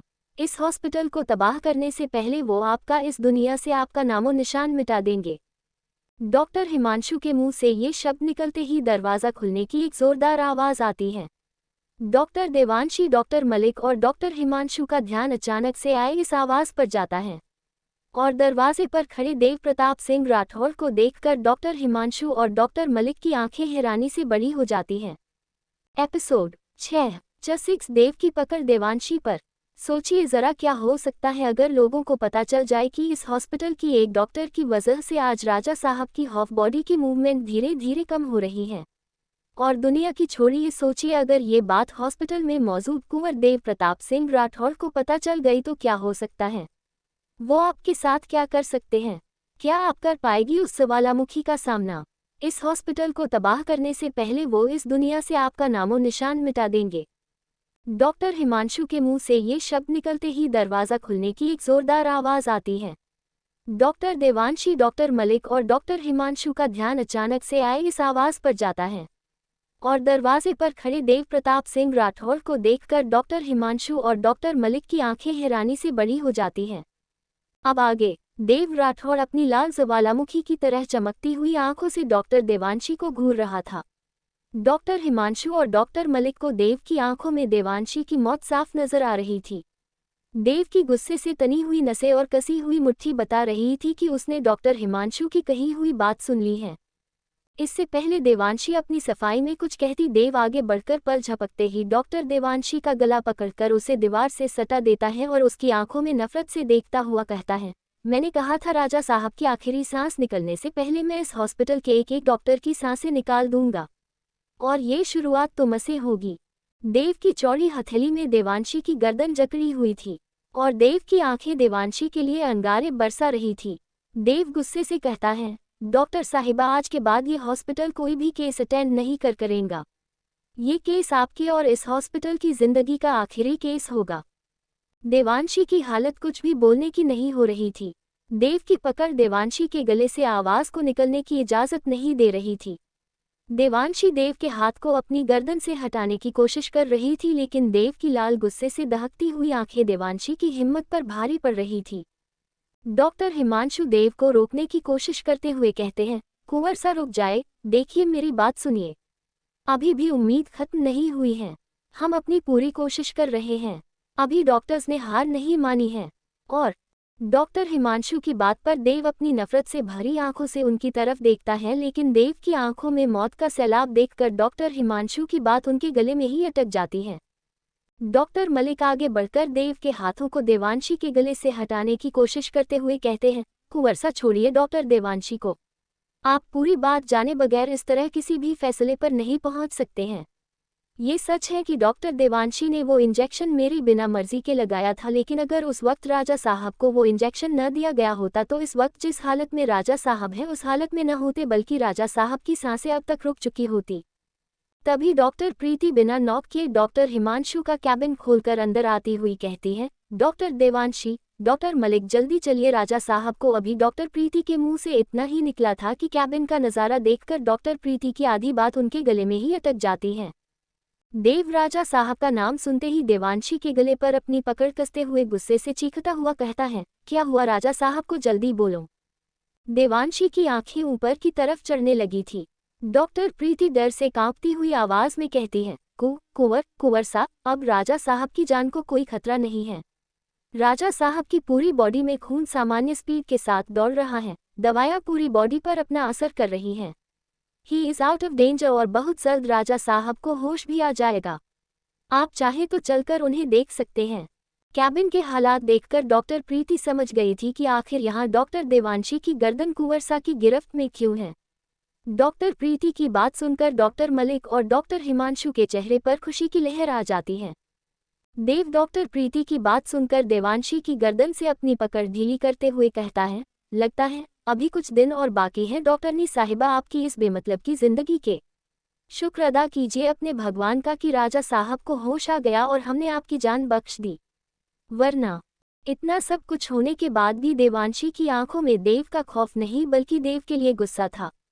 देवांशी खुद को सही करके गुस्से से कहती है, आधी अधूरी बात सुनकर फैसला करने वाला इंसान को ये दुनिया पागल कहती है और आप एक निहायती बदतमीज, घमंडी, जल्लाद, अकड़ू और पागल इंसान हैं। आपको किसी रियासत में नहीं बल्कि एक पागल खाने में होना चाहिए था। देव अपने सामने मौजूद एक मामूली सी लड़की के ये तेवर देखकर हैरान था। आज तक उसकी रियासत में भी किसी ने उससे ऐसे बात नहीं की थी। देवांशी उसे एक कुंवर तो क्या समझती, वो तो देव को एक आम इंसान भी नहीं समझ रही थी और बिजली के जैसे कड़कती हुई उस पर बरस रही थी। डॉक्टर हिमांशु देवांशी को डांटते हुए कहते हैं, डॉक्टर देवांशी, आपका दिमाग खराब हो गया है। ये आप किस तरह बात कर रही हैं कुंवर सा से? चलिए इनसे माफ़ी मांगिए। देवांशी देव की आंखों में आंखें डालकर कहती है, माफी इनको मांगनी चाहिए, वो भी अपनी ये गुरूर से भरी हुई नजरें झुकाकर, क्योंकि बदतमीजी इन्होंने की है मेरे साथ। मैंने तो सिर्फ इन्हें आईना दिखाया है। देव की मुट्ठी गुस्से से कसी हुई थी और वो अभी के अभी डॉक्टर देवांशी को जान से मार देना चाहता था, लेकिन इस वक्त उसका अपने पिताजी के पास जाना ज्यादा जरूरी था। वो गुस्से से कहता है, डॉक्टरनी साहिबा, आपको ये गुस्ताखी बहुत भारी पड़ने वाली है, लेकिन इस गुस्ताखी की सज़ा मौत नहीं। जब तक हम इन बेखौफ आंखों में अपने नाम का खौफ नहीं देखेंगे, तब तक न तो हमें सुकून मिलेगा और न ही हम आपको सुकून नसीब होने देंगे। ये वादा है देव प्रताप सिंह राठौड़ का आपसे। इतना कहकर देव फौरन राजा साहब के कमरे की तरफ बढ़ता है। देव के जाने के बाद डॉक्टर मलिक डॉक्टर हिमांशु से कहते हैं, डॉक्टर हिमांशु, आप यही रुके डॉक्टर देवांशी के पास। इतना कहकर डॉक्टर हिमांशु भी देव के पीछे अपने लंबे कदमों के साथ राजा साहब के कमरे की तरफ बढ़ जाते हैं। डॉक्टर हिमांशु देवांशी पर गुस्सा करते हुए कहते हैं, ये क्या तुमने? तुम खुद को झांसी की रानी समझना कब बंद करोगी? नाम देवांशी हो जाने से लोग तुम्हारी बातों की पूजा नहीं करने लगेंगे। क्या तुम खुद को बर्बाद करना चाहती हो? मैंने तुम्हारे लिए क्या क्या सोचकर रखा है और तुम हो कि खुद के ही फेम की दुश्मन बनी बैठी हो। क्या जरूरत थी इतने बड़े आदमी से झगड़ा मोल लेने की? बात को आराम से भी हल किया जा सकता था। देवांशी गुस्से से कहती है, अच्छा, जो मैंने किया वो झगड़ा था, लेकिन जो वो पागल इंसान मुझे मारकर करने वाला था वो आराम से की जाने वाली बातचीत थी। देवांशी की गर्दन पर देव की उंगलियों के निशान बन चुके थे। देवांशी की हालत देखकर डॉक्टर हिमांशु देवांशी की तरफ बढ़कर उस पर तंज करते हुए कहते हैं, डॉक्टर देवांशी, ये दुनिया ऐसी ही है बेरहम। इंसान की जान की कोई कीमत नहीं। पल भर में डॉक्टर को भगवान बना देते हैं और पल भर में उसी भगवान को अपने हाथों से मारने लगते हैं। अगर न जाने में सिर्फ 1 मिनट भी देर कर देती तो क्या होता तुम्हारा और तुम्हारे बाद उस अनाथ आश्रम का? तुम्हारी मौत के बाद कुंवर साहब तो एक छोटा सा सॉरी बोलना भी जरूरी नहीं समझते और खुशी खुशी राजा साहब को हॉस्पिटल से अपनी रियासत में ले जाते। देखो तो जरा, उन्हें तुम्हारी इन खूबसूरत आंखों पर भी तरस नहीं आया। खैर, मैं हूं ना तुम्हारी इस बेदाग खूबसूरती की फिक्र करने वाला। तुम टेंशन मत लो, मैं अभी तुम्हारी इस खूबसूरत सुराहीदार गर्दन पर दवाई लगा देता हूँ। डॉक्टर हिमांशु देवांशी का हाथ पकड़कर उसे पास में पड़ी हुई कुर्सी पर बैठाते हैं और पास में पड़ी टेबल की ड्रॉर से एक ऑइंटमेंट निकालकर देवांशी की गर्दन पर लगाते हुए कहते हैं, इसलिए तो कहता हूँ, कुछ नहीं रखा तुम्हारे उन तकियानुसी सिद्धांतों में। इंसान को सिर्फ अपने लिए अपने फायदे के बारे में सोचना चाहिए। ये दुनिया ऐसी ही है, जिसके पास पावर है वही राजा।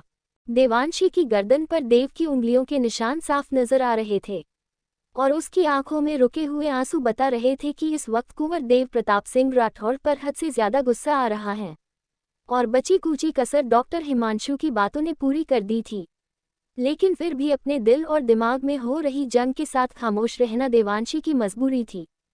अपनी गर्दन पर डॉक्टर हिमांशु की घूमती हुई उंगलियां उसे अपनी गर्दन में सांप के लिपटे होने का एहसास करा रही थी, जिसका उसे गर्दन में रोकना भी जहर और हटाने की कोशिश भी जहर लग रहा था, क्योंकि डॉक्टर देवांशी की एक कोशिश डॉक्टर हिमांशु की पकड़ को पिछली बार की तरह कर सकती थी और हिम्मत को बढ़ा भी सकती थी। माय फ्यूचर वाइफ, जब भी तुम मेरे करीब होती हो तो तुम्हें खुद से दूर करने का मन तो बिल्कुल नहीं करता, लेकिन क्या करूं, इस वक्त मजबूरी है, जाने पड़ेगा। राजा साहब के होश में आने की खबर मीडिया को भी देनी है। तुम तो जानती ही हो ये हॉस्पिटल की इमेज के लिए कितना जरूरी है। चलता हूँ, तुम भी थोड़ी देर बाद आकर चुपचाप कुंवर सा से अपनी गलती की माफी मांग लेना। और एक बात, कल शाम तुम्हारी इस कामयाबी पर मैं एक पार्टी दूंगा और उसमें अपनी शादी भी अनाउंस करूंगा। इसलिए अब से कल तक तुम सिर्फ आराम करोगी और राजा साहब के अलावा कोई भी पेशेंट हैंडल नहीं करोगी। डॉक्टर हिमांशु की एक एक बात देवांशी को जहर लग रही थी। अगर उसकी मजबूरी न होती तो वो इस वक्त 3-4 थप्पड़ डॉक्टर हिमांशु के गाल पर इस केस की कामयाबी के लिए रसीद के तौर पर देती। डॉक्टर हिमांशु के जाते ही देवांशी जल्दी से सामने टेबल पर रखा एक गिलास पानी पीती है और फिर जल्दी से खड़ी होकर डॉक्टर हिमांशु के कैबिन में कुछ ढूंढने लगती है। देवांशी ने 5 मिनट में डॉक्टर हिमांशु के कैबिन की आधी से ज्यादा फाइल को खंगाल दिया था, लेकिन उसे अब तक वो नहीं मिला था जो वो ढूंढने की कोशिश कर रही थी। डॉक्टर देवांशी खुद से ही कहती है, बस किसी तरह मुझे वो फाइल मिल जाए जिसमें दिव्या जी ने अनाथ आश्रम की पावर ऑफ अटर्नी मेरे नाम की थी। उसके बाद कुछ न कुछ रास्ता जरूर निकल जाएगा और मुझे इस घटिया इंसान से शादी नहीं करनी पड़ेगी। अगले 10 मिनट में देवांशी ने डॉक्टर हिमांशु के कैबिन की कोई ऐसी फाइल नहीं छोड़ी थी जिसे उसने खोलकर न देखा हो, लेकिन उसकी खोज अभी भी उससे उतनी ही दूर थी जितनी 15 मिनट पहले थी। देवांशी झुंझलाकर कहती है, कल दोपहर ही तो एडवोकेट सिंघानिया का बच्चा एक फाइल लेकर आया था। हो ना हो वो वही फाइल थी जिसमें दिव्या जी ने अनाथ आश्रम की पावर ऑफ अटर्नी मेरे नाम की थी। लेकिन वो फाइल गई तो गई कहाँ? तभी एक आवाज़ देवांशी के कानों में पड़ती है, जिसे सुनकर देवांशी के हाथ वहीं रुक जाते हैं और होठ एकदम से खामोश हो जाते हैं। एपिसोड 7।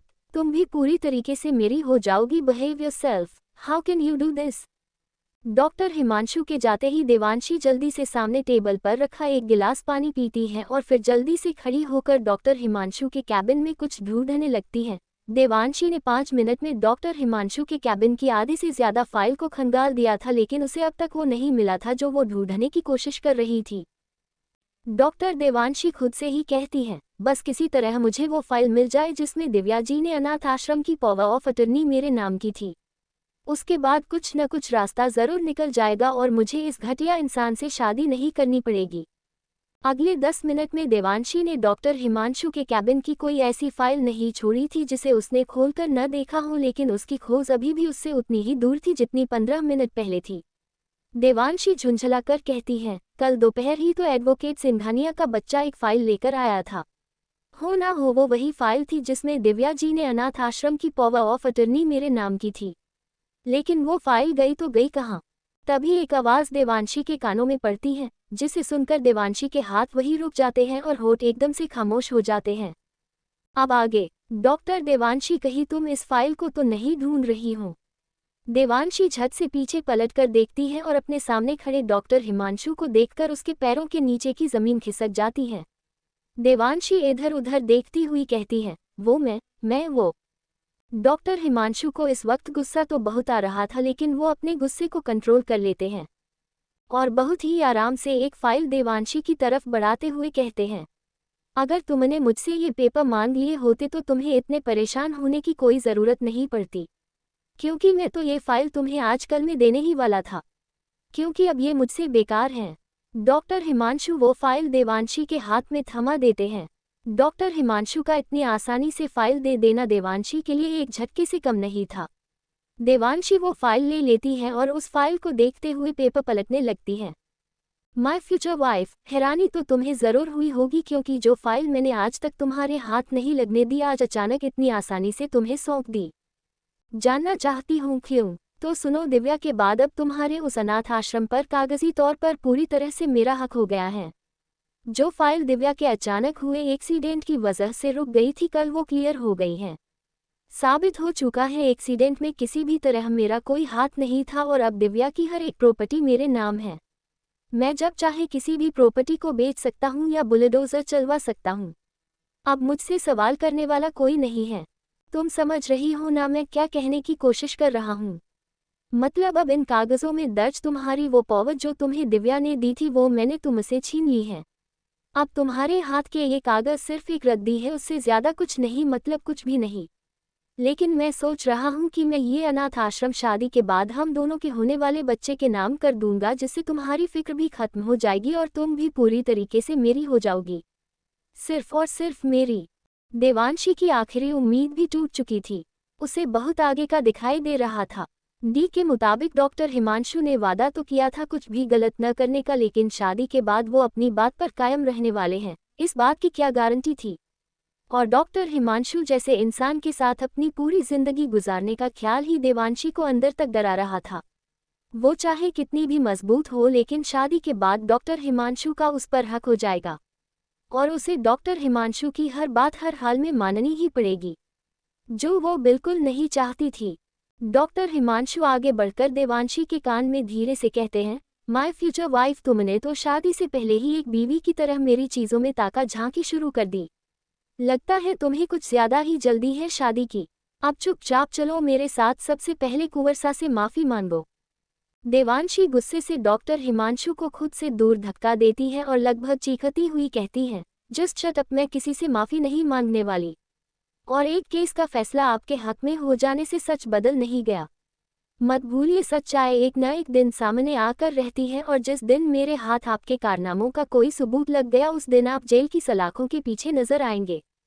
डॉक्टर हिमांशु जो अब तक अपने गुस्से को कंट्रोल करने की कोशिश कर रहे थे, क्योंकि वो चाहते थे कि देवांशी कुंवर सा माफी मांगने के लिए तैयार हो जाए, लेकिन देवांशी के इस करारे जवाब के बाद उनका गुस्सा उनके कंट्रोल की हद को छोड़ देता है। डॉक्टर हिमांशु देवांशी के हाथ से वो फाइल छीनकर एक तरफ फेंक देते हैं और देवांशी का हाथ पकड़कर जोर से पीछे की तरफ मोड़ते हैं।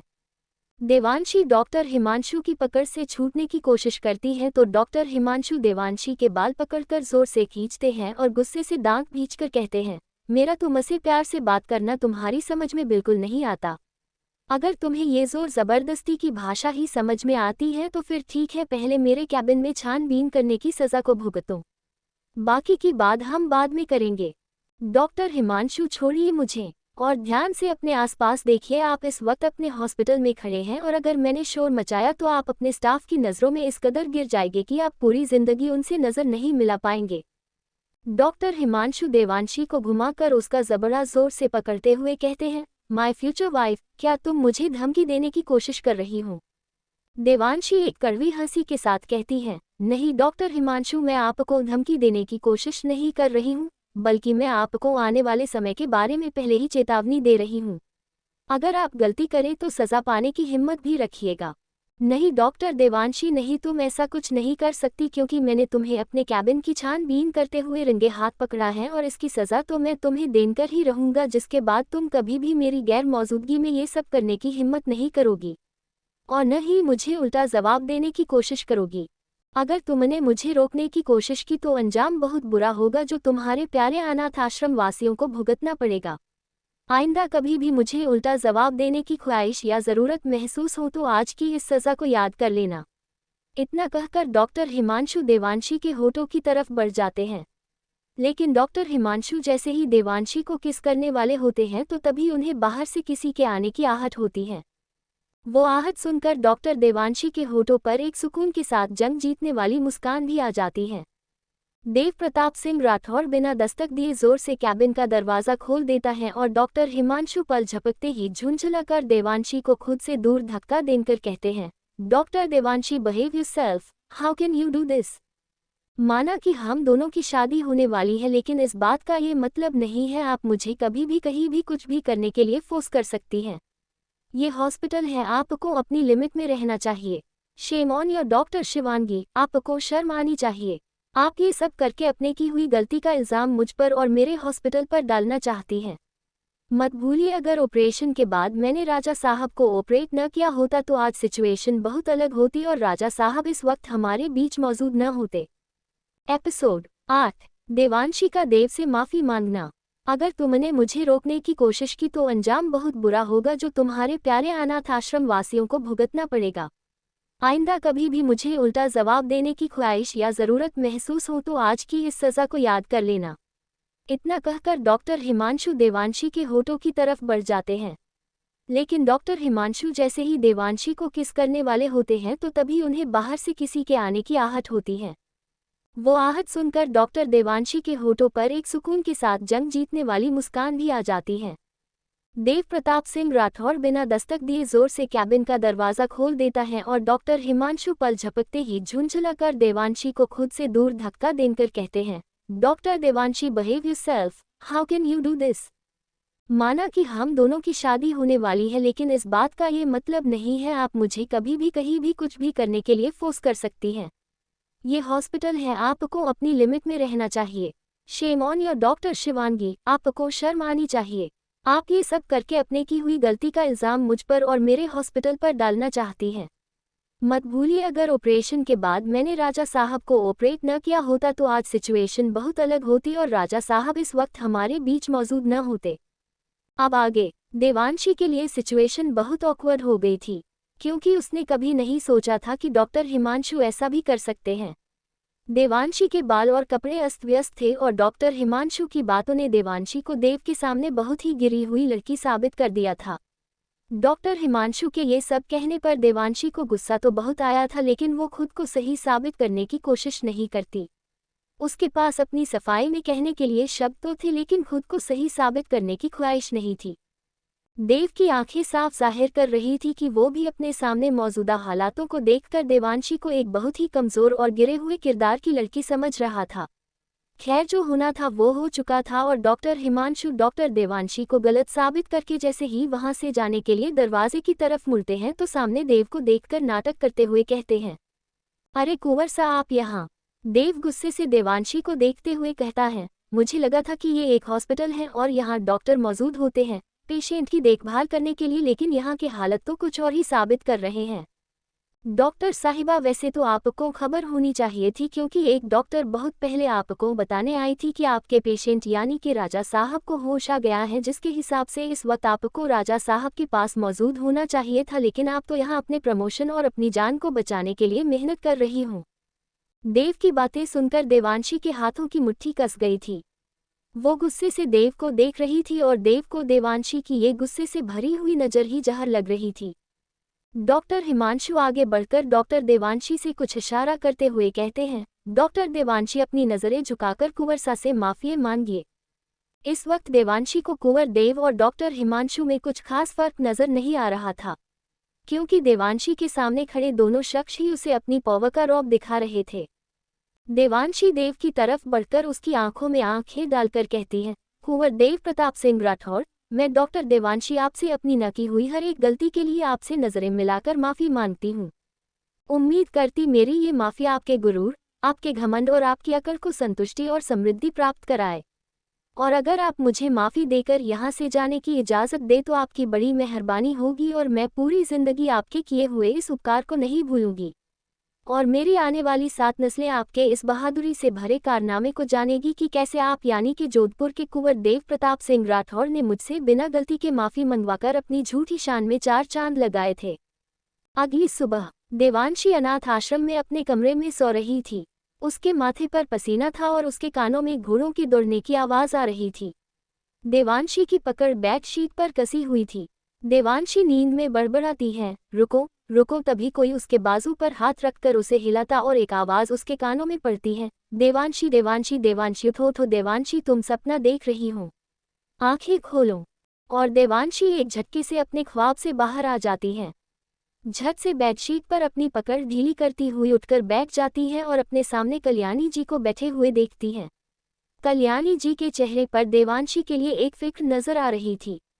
कल्याणी जी देवांशी के माथे का पसीना अपने साड़ी के पल्लू से साफ करती हुई कहती है, इतना ठंडा मौसम है और तुम्हारे माथे पर ये पसीना, आखिर आज ऐसा कौन सा सपना देख लिया जो तुम इतनी घबरा गई। देवांशी कल्याणी जी की बातों पर गो करती हुई कहती है, सपना? और नहीं तो सपना ही तो देख रही थी और कुछ बड़बड़ा भी रही थी।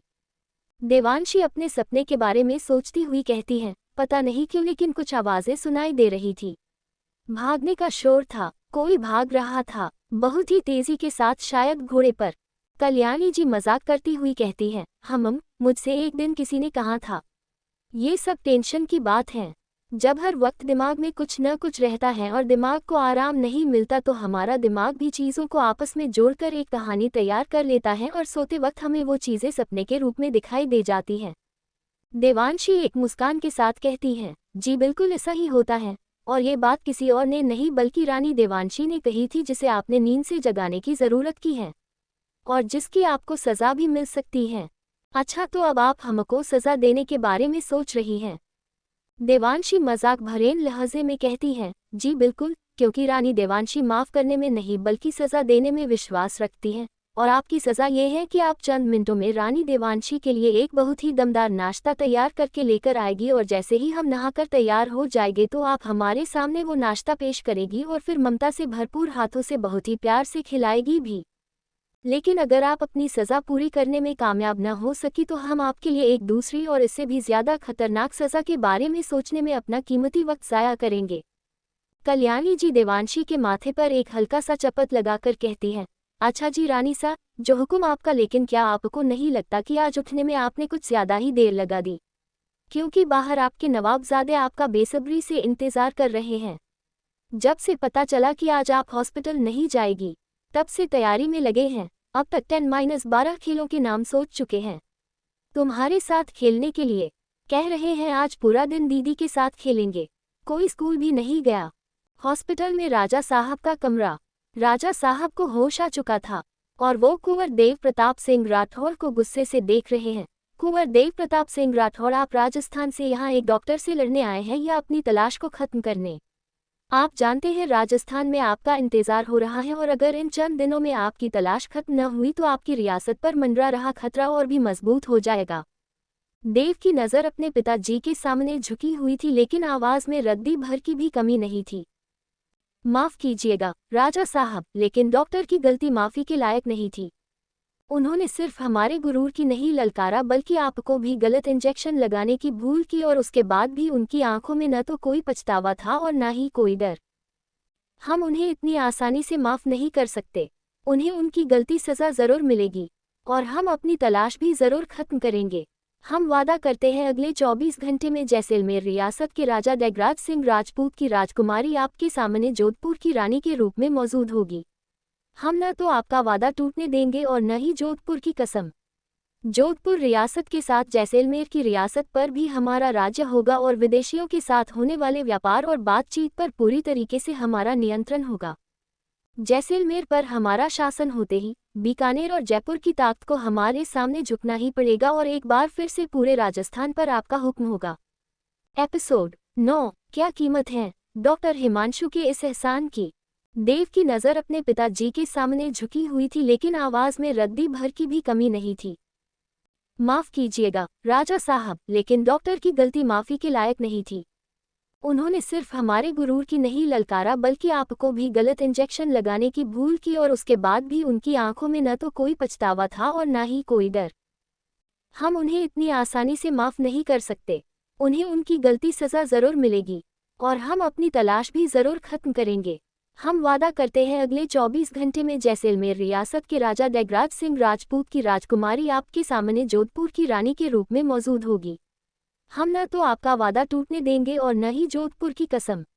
जोधपुर रियासत के साथ जैसलमेर की रियासत पर भी हमारा राज्य होगा और विदेशियों के साथ होने वाले व्यापार और बातचीत पर पूरी तरीके से हमारा नियंत्रण होगा। जैसलमेर पर हमारा शासन होते ही बीकानेर और जयपुर की ताकत को हमारे सामने झुकना ही पड़ेगा और एक बार फिर से पूरे राजस्थान पर आपका हुक्म होगा।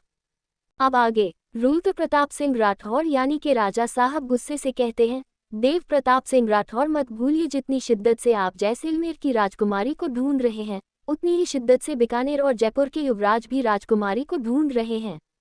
आपको अपनी तलाश उनसे पहले खत्म करनी होगी।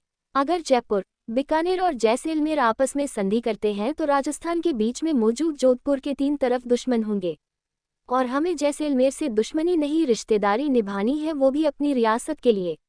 भले ही जोधपुर राजस्थान की सबसे बड़ी दूसरी रियासत है, लेकिन जैसलमेर रियासत की किसी और रियासत के साथ संधि हमारी रियासत के लिए गलत साबित हो सकती है।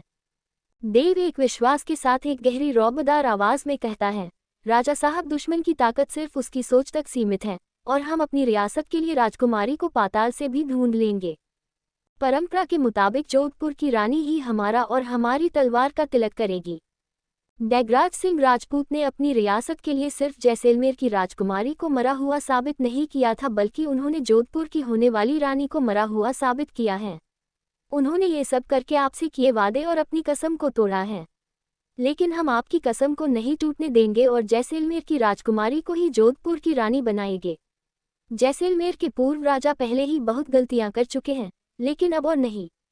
हम अपनी रियासत ले लिए कुछ भी कर सकते हैं।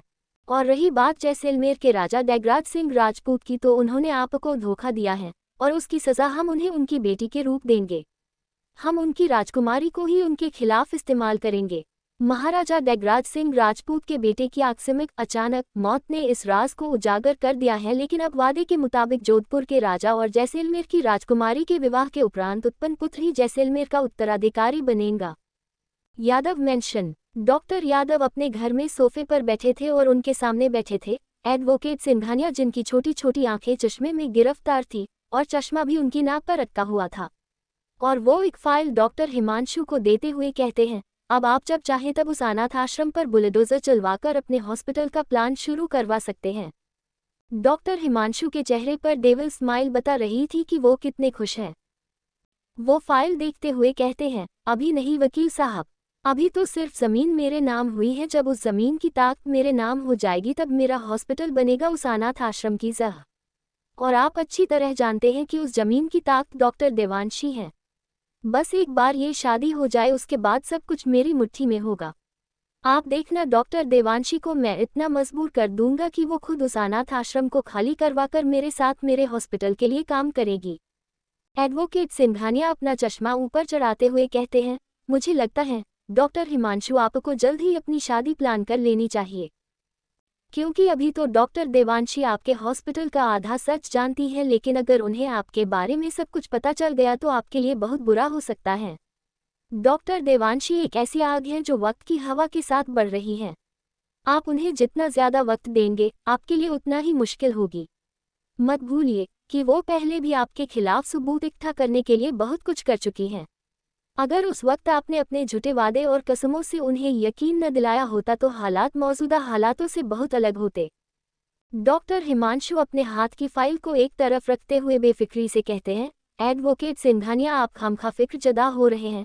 आप जानते हैं, जब तक अनाथाश्रम की दुखती नस मेरे हाथ में है, जब तक डॉक्टर देवांशी मुझसे उलझने की हिम्मत नहीं करेगी। और जो अहम मसला था वो अब हल चुका है। मैं आधी जंग जीत चुका हूँ। अब डॉक्टर देवांशी के पास हिम्मत के अलावा कुछ नहीं बचा। और आपकी जानकारी के लिए बता दूं कि मैं आज शाम पार्टी में डॉक्टर देवांशी से सगाई करके अपनी मंजिल के और भी ज्यादा करीब पहुंच जाऊंगा। आप देखना, इस सगाई के बाद आप खुद डॉक्टर देवांशी की आंखों में उस हिम्मत को टूटता हुए देखेंगे जिसके बल पर आज तक वो इस लड़ाई को जीतने की कोशिश कर रही थी। डॉक्टर देवांशी इस सगाई से न कर रही नहीं सकती, क्योंकि वो उन लोगों से दिल का वो रिश्ता निभा रही है जिसका कोई अस्तित्व ही नहीं है। कभी कभी दिल के रिश्तों के लिए लोग वो कर जाते हैं जो खून के रिश्तों के लिए नहीं कर सकते। और डॉक्टर देवांशी की भी यही कमजोरी जिसका फायदा मैं उठाऊंगा, और उसके बाद भी डॉक्टर देवांशी के हाथ में सूखी रेत के सिवा कुछ नहीं बचेगा। देवांशी अनाथ आश्रम में बच्चों के साथ पकड़म पकड़ाई खेल रही थी और पूरे अनाथ आश्रम में बच्चों के शोर के साथ देवांशी की हंसी गूंज रही थी। लेकिन कुछ बच्चे खेल नहीं रहे थे और दूसरे बच्चों को देवांशी के साथ खेलता हुआ देख रहे थे। उन्हीं बच्चों में से एक छोटी लड़की जिसकी उम्र लगभग 5-6 वर्ष रही होगी, वो अपने पास बैठे उससे कुछ बड़ी उम्र के लड़के जिसका नाम सोहन है उससे कहती है, सोहन भाई चलो ना हम भी खेलते हैं। सोहन उसे समझाता हुआ कहता है, नहीं छोटी, दीदी ने हमें मना किया है खेलने के लिए, हम दूसरा गेम खेलेंगे। नहीं सोहन भाई, मुझे यही वाला खेल पसंद है, भागकर खेलने वाला। दीदी मुझे हर बार बैठकर खेलने के लिए क्यों बोलती हैं? मैं भी जा रही हूँ पकड़म पकड़ाई खेलने। सोहन छोटी का हाथ पकड़कर रोकते हुए कहता है, छोटी अच्छे बच्चे जिद नहीं करते, चलो चुपचाप वापस अपनी जगह बैठो। और हम सब भी तो यही बैठे हैं, क्या तुम भूल गई दीदी ने क्या कहा था? हम सिर्फ देखेंगे और जब हम खेलेंगे तो ये सब देखेंगे। छोटी अपना हाथ सोहन के हाथ से खींचती हुई कहती है, सोहन भाई आप तो इसलिए बैठे हैं क्योंकि आपके पैर में ये लंबी डंडी बंधी हुई है और आप भाग नहीं सकते। लेकिन मैं तो भाग सकती हूँ, तो फिर मैं क्यों नहीं खेल सकती? सोहन छोटी को पकड़कर अपने पास बिठाता हुआ कहता है, तुझे ऐसा किसने कहा मैं भाग नहीं सकता? मैं एक दिन रेस में भागूंगा और देखना उस दिन सब मुझे देखेंगे और उस रेस में मैं ही जीतूंगा। और आज ये सब भाग भाग कर इसलिए खेल रहे हैं क्योंकि ये सब मोटे हो गए हैं और भागकर खेलने से इनकी चर्बी पिघल जाएगी। क्या तुझे दिखाई नहीं दे रहा कि इन गेंद जैसे पेट वालों की चर्बी पिघलाने के लिए दीदी कितनी मेहनत कर रही है? दीदी को भी मजबूरन इनके साथ भाग भाग कर खेलना पड़ रहा है। छोटी और सोहन की ये बातें पीछे खड़ी कल्याणी जी सुन रही थी और दो छोटे बच्चों की बातों में मासूमियत को समझदारी का रूप लेते हुए देख रही थी। वो जानती थी कि शब्द भले ही सोहन के हैं, लेकिन उन शब्दों में जो सोच है वो देवांशी की है, जो बच्चों को जीने का हुनर सिखा रही है। थोड़ी देर बाद देवांशी उन बच्चों के पास आकर छोटी को अपनी गोद में बैठाती हुई कहती है, देखा छोटी, तुमने ये बिट्टू, रोहित, सोनू, मीनाक्षी, शीना, पिंकी और मोनिका मुझे कितना परेशान करती हैं। आज मेरी छुट्टी थी लेकिन इन्होंने मुझसे 2 घंटे में पूरे दिन की मेहनत करा ली। अब तो इतनी थक गई हूँ कि अब तुम्हें ही मेरी मदद करनी होगी। छोटी देवांशी की बात को न समझते हुए कहती है, मदद? हाँ मदद, लेकिन दीदी कैसी मदद, और मैं तो इतनी छोटी हूँ, मैं आपकी मदद कैसे करूँगी? अरे मेरी दादी, तुमसे किसने कह दिया कि तुम छोटी हो? हम सब तो तुम्हें प्यार में छोटी बुलाते हैं, वैसे तो तुम हम सब की दादी हो और कान की मशीन के बाद तुम ही तो हो हमारे आंगन में सबसे समझदार। अब तुम मुझे बताओ कि तुम्हें यहाँ जिस काम के लिए बैठाया था तुमने वो किया कि नहीं।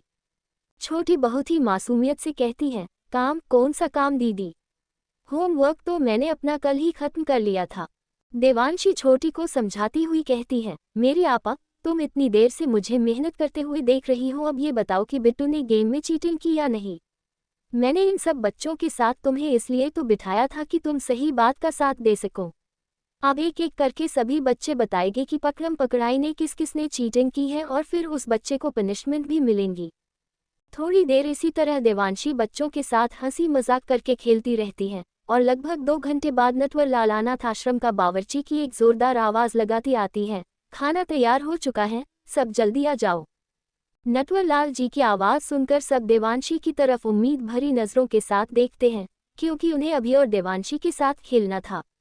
देवांशी उन सब बच्चों के मन की बात को समझते हुए कहती है, चलो एक गेम और खेलते हैं। जो बच्चा सबसे पहले फ्रेश होकर खाने की टेबल पर पहुंचेगा आज उसे इनाम में एक चॉकलेट दी जाएगी, और जो सही से हाथ धोकर खाने की टेबल पर पहुंचेगा उसे कल मैं होमवर्क नहीं दूंगी, और जो बिना भागे ये सब काम करेगा उसे टेस्ट में 5 मार्क्स एक्स्ट्रा दूंगी।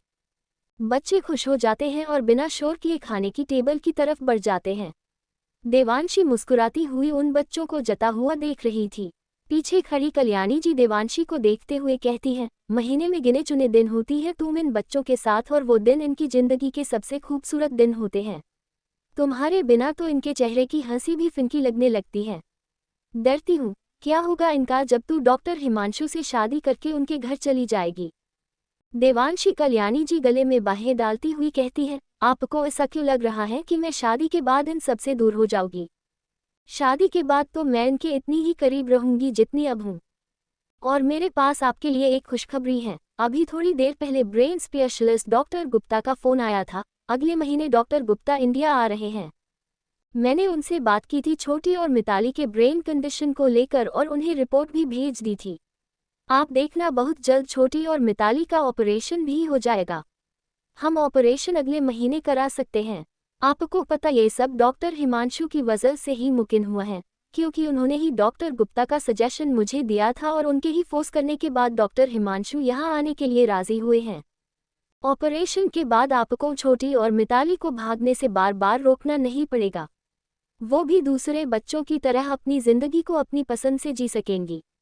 ये सब कहते कहते देवांशी के होठों पर मुस्कान के साथ आंखों में आंसू भी आ जाते हैं।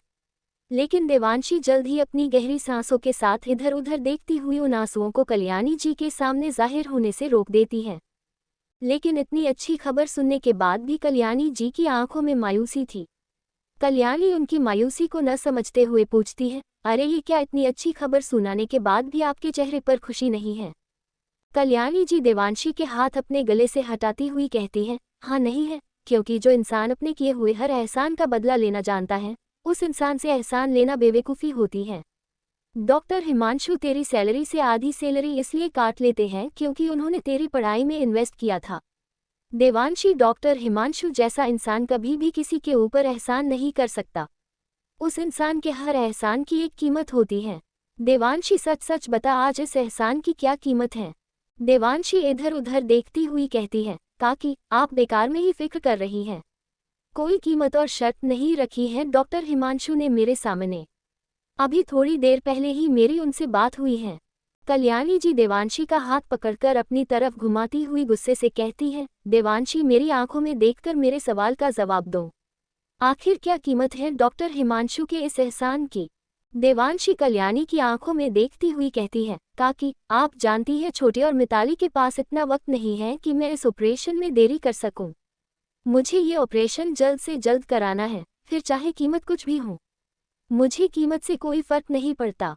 एपिसोड 10। देखो, मैं अपने दिल को तुम्हारे करीब आने से रोक नहीं सका। कल्याणी जी देवांशी के हाथ अपने गले से हटाती हुई कहती है, हाँ नहीं है, क्योंकि जो इंसान अपने किए हुए हर एहसान का बदला लेना जानता है उस इंसान से एहसान लेना बेवकूफ़ी होती है। डॉक्टर हिमांशु तेरी सैलरी से आधी सैलरी इसलिए काट लेते हैं क्योंकि उन्होंने तेरी पढ़ाई में इन्वेस्ट किया था। देवांशी, डॉक्टर हिमांशु जैसा इंसान कभी भी किसी के ऊपर एहसान नहीं कर सकता। उस इंसान के हर एहसान की एक कीमत होती है। देवांशी सच सच बता, आज इस एहसान की क्या कीमत है? देवांशी इधर उधर देखती हुई कहती है, काकी आप बेकार में ही फिक्र कर रही हैं। कोई कीमत और शर्त नहीं रखी है डॉक्टर हिमांशु ने मेरे सामने। अभी थोड़ी देर पहले ही मेरी उनसे बात हुई है। कल्याणी जी देवांशी का हाथ पकड़कर अपनी तरफ घुमाती हुई गुस्से से कहती है, देवांशी मेरी आंखों में देखकर मेरे सवाल का जवाब दो। देवांशी कल्याणी की आंखों में देखती हुई कहती है, काकी आप जानती है छोटे और मिताली के पास इतना वक्त नहीं है कि मैं इस ऑपरेशन में देरी कर सकूं। मुझे ये ऑपरेशन जल्द से जल्द कराना है, फिर चाहे कीमत कुछ भी हो। मुझे कीमत से कोई फर्क नहीं पड़ता।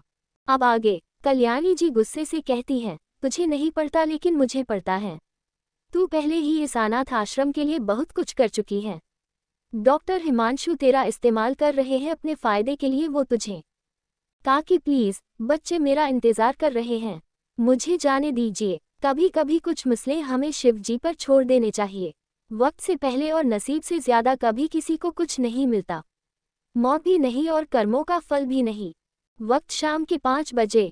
देवांशी अनाथ आश्रम में बने एक छोटे से स्कूल में बच्चों को पढ़ा रही थी, लेकिन उसका ध्यान बार बार दरवाजे पर जा रहा था और वो अपने हाथ में बंधी एक बहुत ही सिंपल से वॉच में बार बार वक्त देख रही थी। ऐसा लग रहा था कि घड़ी की सुइयों के साथ देवांशी की धड़कन भी बढ़ रही है। तभी एक छोटी बच्ची जिसका नाम मिताली था, वो देवांशी के पास आकर मायूसी से कहती है, दीदी आपने तो कहा था कि आज छुट्टी है, क्या आप आज भी हॉस्पिटल जाने वाली हैं? देवांशी मुस्कुराकर कहती है, आज हॉस्पिटल की छुट्टी है लेकिन आज एक दूसरा बहुत ज़रूरी काम है, इसलिए मैं थोड़ी देर में वहां जाने वाली हूं और आप सब मेरे जाने के बाद काकी को परेशान नहीं करेंगे और बहुत ही आराम से अपना अपना काम खत्म करके सोने जाएंगे और जब आप सुबह उठेंगे तो स्कूल भी जाएंगे। तभी बाहर से एक गाड़ी के रुकने की आवाज़, जिसे सुनने के बाद देवांशी बच्चों से कहती है, हम बाकी की पढ़ाई कल करेंगे, अब आप सब जाए। बच्चे देवांशी के गले लगते हुए कहते हैं, दीदी प्लीज मत जाए। अरे ये क्या बात हुई, मेरे शेर प्लीज बोल रहे हैं। क्या मैं आज पहली बार कहीं जा रही हूँ जो तुम सबको इतना बुरा लग रहा है? अरे बाबा मैं कुछ घंटों में ही वापस आ जाऊंगी, चलो अब जल्दी जल्दी मुझे बाय बोलो और जाने दो। तभी कल्याणी जी वहां आती है और बच्चों को मना फुसलाकर अपने साथ ले जाती है। बच्चों के वहां से जाते ही ब्लैक टैक्सिडो पहने डॉक्टर हिमांशु उस कमरे में आते हैं और देवांशी की तरफ अपने कदम बढ़ाते हुए कहते हैं, हेलो डॉक्टर देवांशी, कैसी हो तुम? डॉक्टर हिमांशु को देखकर देवांशी को कोई खास खुशी तो नहीं हुई थी और देवांशी ने डॉक्टर हिमांशु के सवाल का जवाब देना भी जरूरी नहीं समझा था। डॉक्टर हिमांशु को भी ये बात अच्छे से पता थी, लेकिन आज उनका मूड कुछ ज्यादा ही अच्छा था, इसलिए वो डॉक्टर देवांशी के गुस्से को नज़रअंदाज करते हुए कहते हैं, वैसे तुम्हारे बिना आज हॉस्पिटल का मेरा ये छोटा सा दिन इतना बड़ा हो गया कि शाम होनी मुश्किल हो गई। और देखो मैं अपने दिल को तुम्हारे करीब आने से रोक नहीं सका और मुझे यहाँ आना ही है। देवांशी एक सख्त लहजे से डॉक्टर हिमांशु की आंखों में देखती हुई कहती है, आपको यहाँ नहीं आना चाहिए था। मैंने कहा था आपसे मैं पार्टी में वक्त पर पहुँच जाऊंगी। मुझे पता है कि तुम वक्त की पाबंद हूँ, लेकिन मेरे लिए आज की शाम बहुत खास है और मैं नहीं चाहता कि तुम एक अनाथ की तरह अपने उन रोज़मर्रा के कपड़ों में पार्टी में आओ, क्योंकि आज पार्टी में मौजूद सभी लोग तुम्हें मेरी होने वाली बीवी के रूप में देखेंगे। आज शाम की पार्टी में मेरे बहुत खास लोग आने वाले हैं। मैं नहीं चाहता कि तुम्हारी मौजूदगी पार्टी में मेरे हॉस्पिटल पर सवाल करें, क्योंकि तुम्हारा कोई स्टैंडर्ड हो या ना, लेकिन मेरा और मेरे हॉस्पिटल का बहुत ऊंचा स्टैंडर्ड है। इसलिए मैं तुम्हारे लिए अपनी पसंद के कपड़े लेकर आया हूँ, तुम उन्हें पहनकर मेरे साथ पार्टी में चलना। कपड़े तुम्हारे कमरे में रखवा दिए गए हैं और मेकअप आर्टिस्ट भी आती होगी। तुम्हारे पास आधा घंटा है, तैयार हो जाओ। देवांशी को गुस्सा तो बहुत आ रहा था, लेकिन वो अपने गुस्से को अपनी मुट्ठी में कसती हुई कहती है, जहाँ तक मेरी जानकारी है पार्टी शुरू होने में अभी काफ़ी वक्त है, तो फिर इतनी जल्दी क्यों? डॉक्टर हिमांशु को देवांशी का उनसे सवाल और उल्टा जवाब बिल्कुल भी पसंद नहीं था। वो गुस्से से कहते हैं, क्योंकि मैं कह रहा हूँ और तुम शायद भूल रही हो, मैंने तुम्हें कल सुबह ही मुझसे सवाल करने से मना किया था। तुम्हें मेरी हर बात माननी है, जिसके बदले में मैं तुम्हारे ऊपर कई एहसान कर चुका है। और वैसे भी इस तरह के सवाल सिर्फ वक्त ज़ाया करते हैं। भले ही पार्टी शुरू होने में वक्त है, लेकिन तुम्हारे अनाथ आश्रम में पल रही उन बच्चों के पास बहुत कम वक्त है, जिनकी न तो माँ का पता है और न ही बाप का। उनकी रगों में सिर्फ गंदा खून बह रहा है और तुम जानती हो कि तुम उन बच्चों के लिए क्या कुछ कर सकती हैं। देवांशी मजबूरन वहां से अपने कमरे में तैयार होने चली जाती है। देवांशी को ऐसे बिना जवाब दिए जाते देख डॉक्टर हिमांशु के चेहरे पर आई हंसी और गहरी हो जाती है, क्योंकि उन्हें लग रहा था कि धीरे धीरे ही सही लेकिन उनकी पकड़ डॉक्टर देवांशी पर कसती जा रही है और डॉक्टर देवांशी धीरे धीरे उनकी हर बात मानने के लिए तैयार हो रही है। जो लड़की डॉक्टर हिमांशु के खा जाने वाली नजरों से देखती थी, आज वो लड़की दुनिया के सामने अपने से लगभग दुगुनी उम्र के आदमी यानी कि डॉक्टर हिमांशु के साथ अपनी शादी अनाउंस करने जा रही थी। थोड़ी देर बाद एक लड़की देवांशी को तैयार करके चली जाती है, लेकिन जब कल्याणी जी देवांशी के कमरे में आती है तो देवांशी को देखकर उनके कदम दरवाजे पर ही रुक जाते हैं। आज देवांशी ने एक स्लीवलेस लॉन्ग व्हाइट गाउन पहना हुआ था और उसके हाथ में एक व्हाइट ब्रेसलेट चमक रहा था। कानों में थोड़े बड़े इयरिंग उसके गालों को छूते हुए उसकी गर्दन पर झूम रहे थे। बालों को एक बहुत ही परफेक्ट जुड़ा बनाया गया था, जिसकी कुछ लटें देवांशी की लंबी पतली सुराहीदार गर्दन और चेहरे पर लहरा रही थी। लेकिन आंखों में गहरे काजल के अलावा बहुत गुस्सा भी था, जो देवांशी की खूबसूरती को तलवार की धार की तरह चमका रहा था। मेकअप आर्टिस्ट ने देवांशी की मौजूदगी को कातिलाना बना दिया था, लेकिन देवांशी की आंखों में गुस्से के अलावा दुख भी था, क्योंकि जो लड़की उसे अपने सामने आईने में नजर आ रही थी वो देवांशी नहीं थी। देवांशी को यह हद से ज्यादा मेकअप और इस तरह के कपड़े बिल्कुल पसंद नहीं थे, लेकिन देवांशी जो कुछ भी कर रही थी वो उसकी मजबूरी थी। कल्याणी जी देवांशी की आंखों में छिपे दुख को देखती हुई देवांशी से कहती है, देवांशी अगर शादी के बाद डॉक्टर हिमांशु ने अपना वादा तोड़ दिया तो? देवांशी खुद को आईने में देखती हुई कहती है, अगर डॉक्टर हिमांशु ने अपना वादा तोड़ दिया तो मेरे पास खोने के लिए कुछ नहीं बचेगा, और जब मेरे पास खोने के लिए कुछ नहीं बचेगा तो डॉक्टर हिमांशु देवांशी के उस रूप को देखेंगे जिसे देखने के बाद डॉक्टर हिमांशु कुछ भी देखने की तमन्ना नहीं करेंगे और मेरी मदद से बिना बुकिंग के ही सीधे शिव जी के दर्शन जरूर करेंगे। कल्याणी जी थोड़ा गुस्सा करते हुए कहती हैं, तेरी इस तरह की बातों से तो कभी कभी मुझे भी तुझसे डर लगने लगता है, और मैं सोचती हूँ कि डॉक्टर हिमांशु तुझसे शादी करके आखिर खुद को क्यों बर्बाद करना चाहते हैं। तभी पीछे से डॉक्टर हिमांशु की आवाज़ आती है और वो अंदर आते हुए कहते हैं, क्या मैं जान सकती हूँ कि आखिर देवांशी से शादी करके मैं खुद को कैसे बर्बाद कर रहा हूँ? मुझे तो लगता है कि देवांशी मेरे लिए लकी चार्म है, क्योंकि जब से देवांशी मेरी जिंदगी में आई है तब से मैंने अपनी पुरानी जिंदगी को पूरी तरह बदल दिया है और एक साफ सुथरी जिंदगी की तरफ बढ़ रहा हूँ।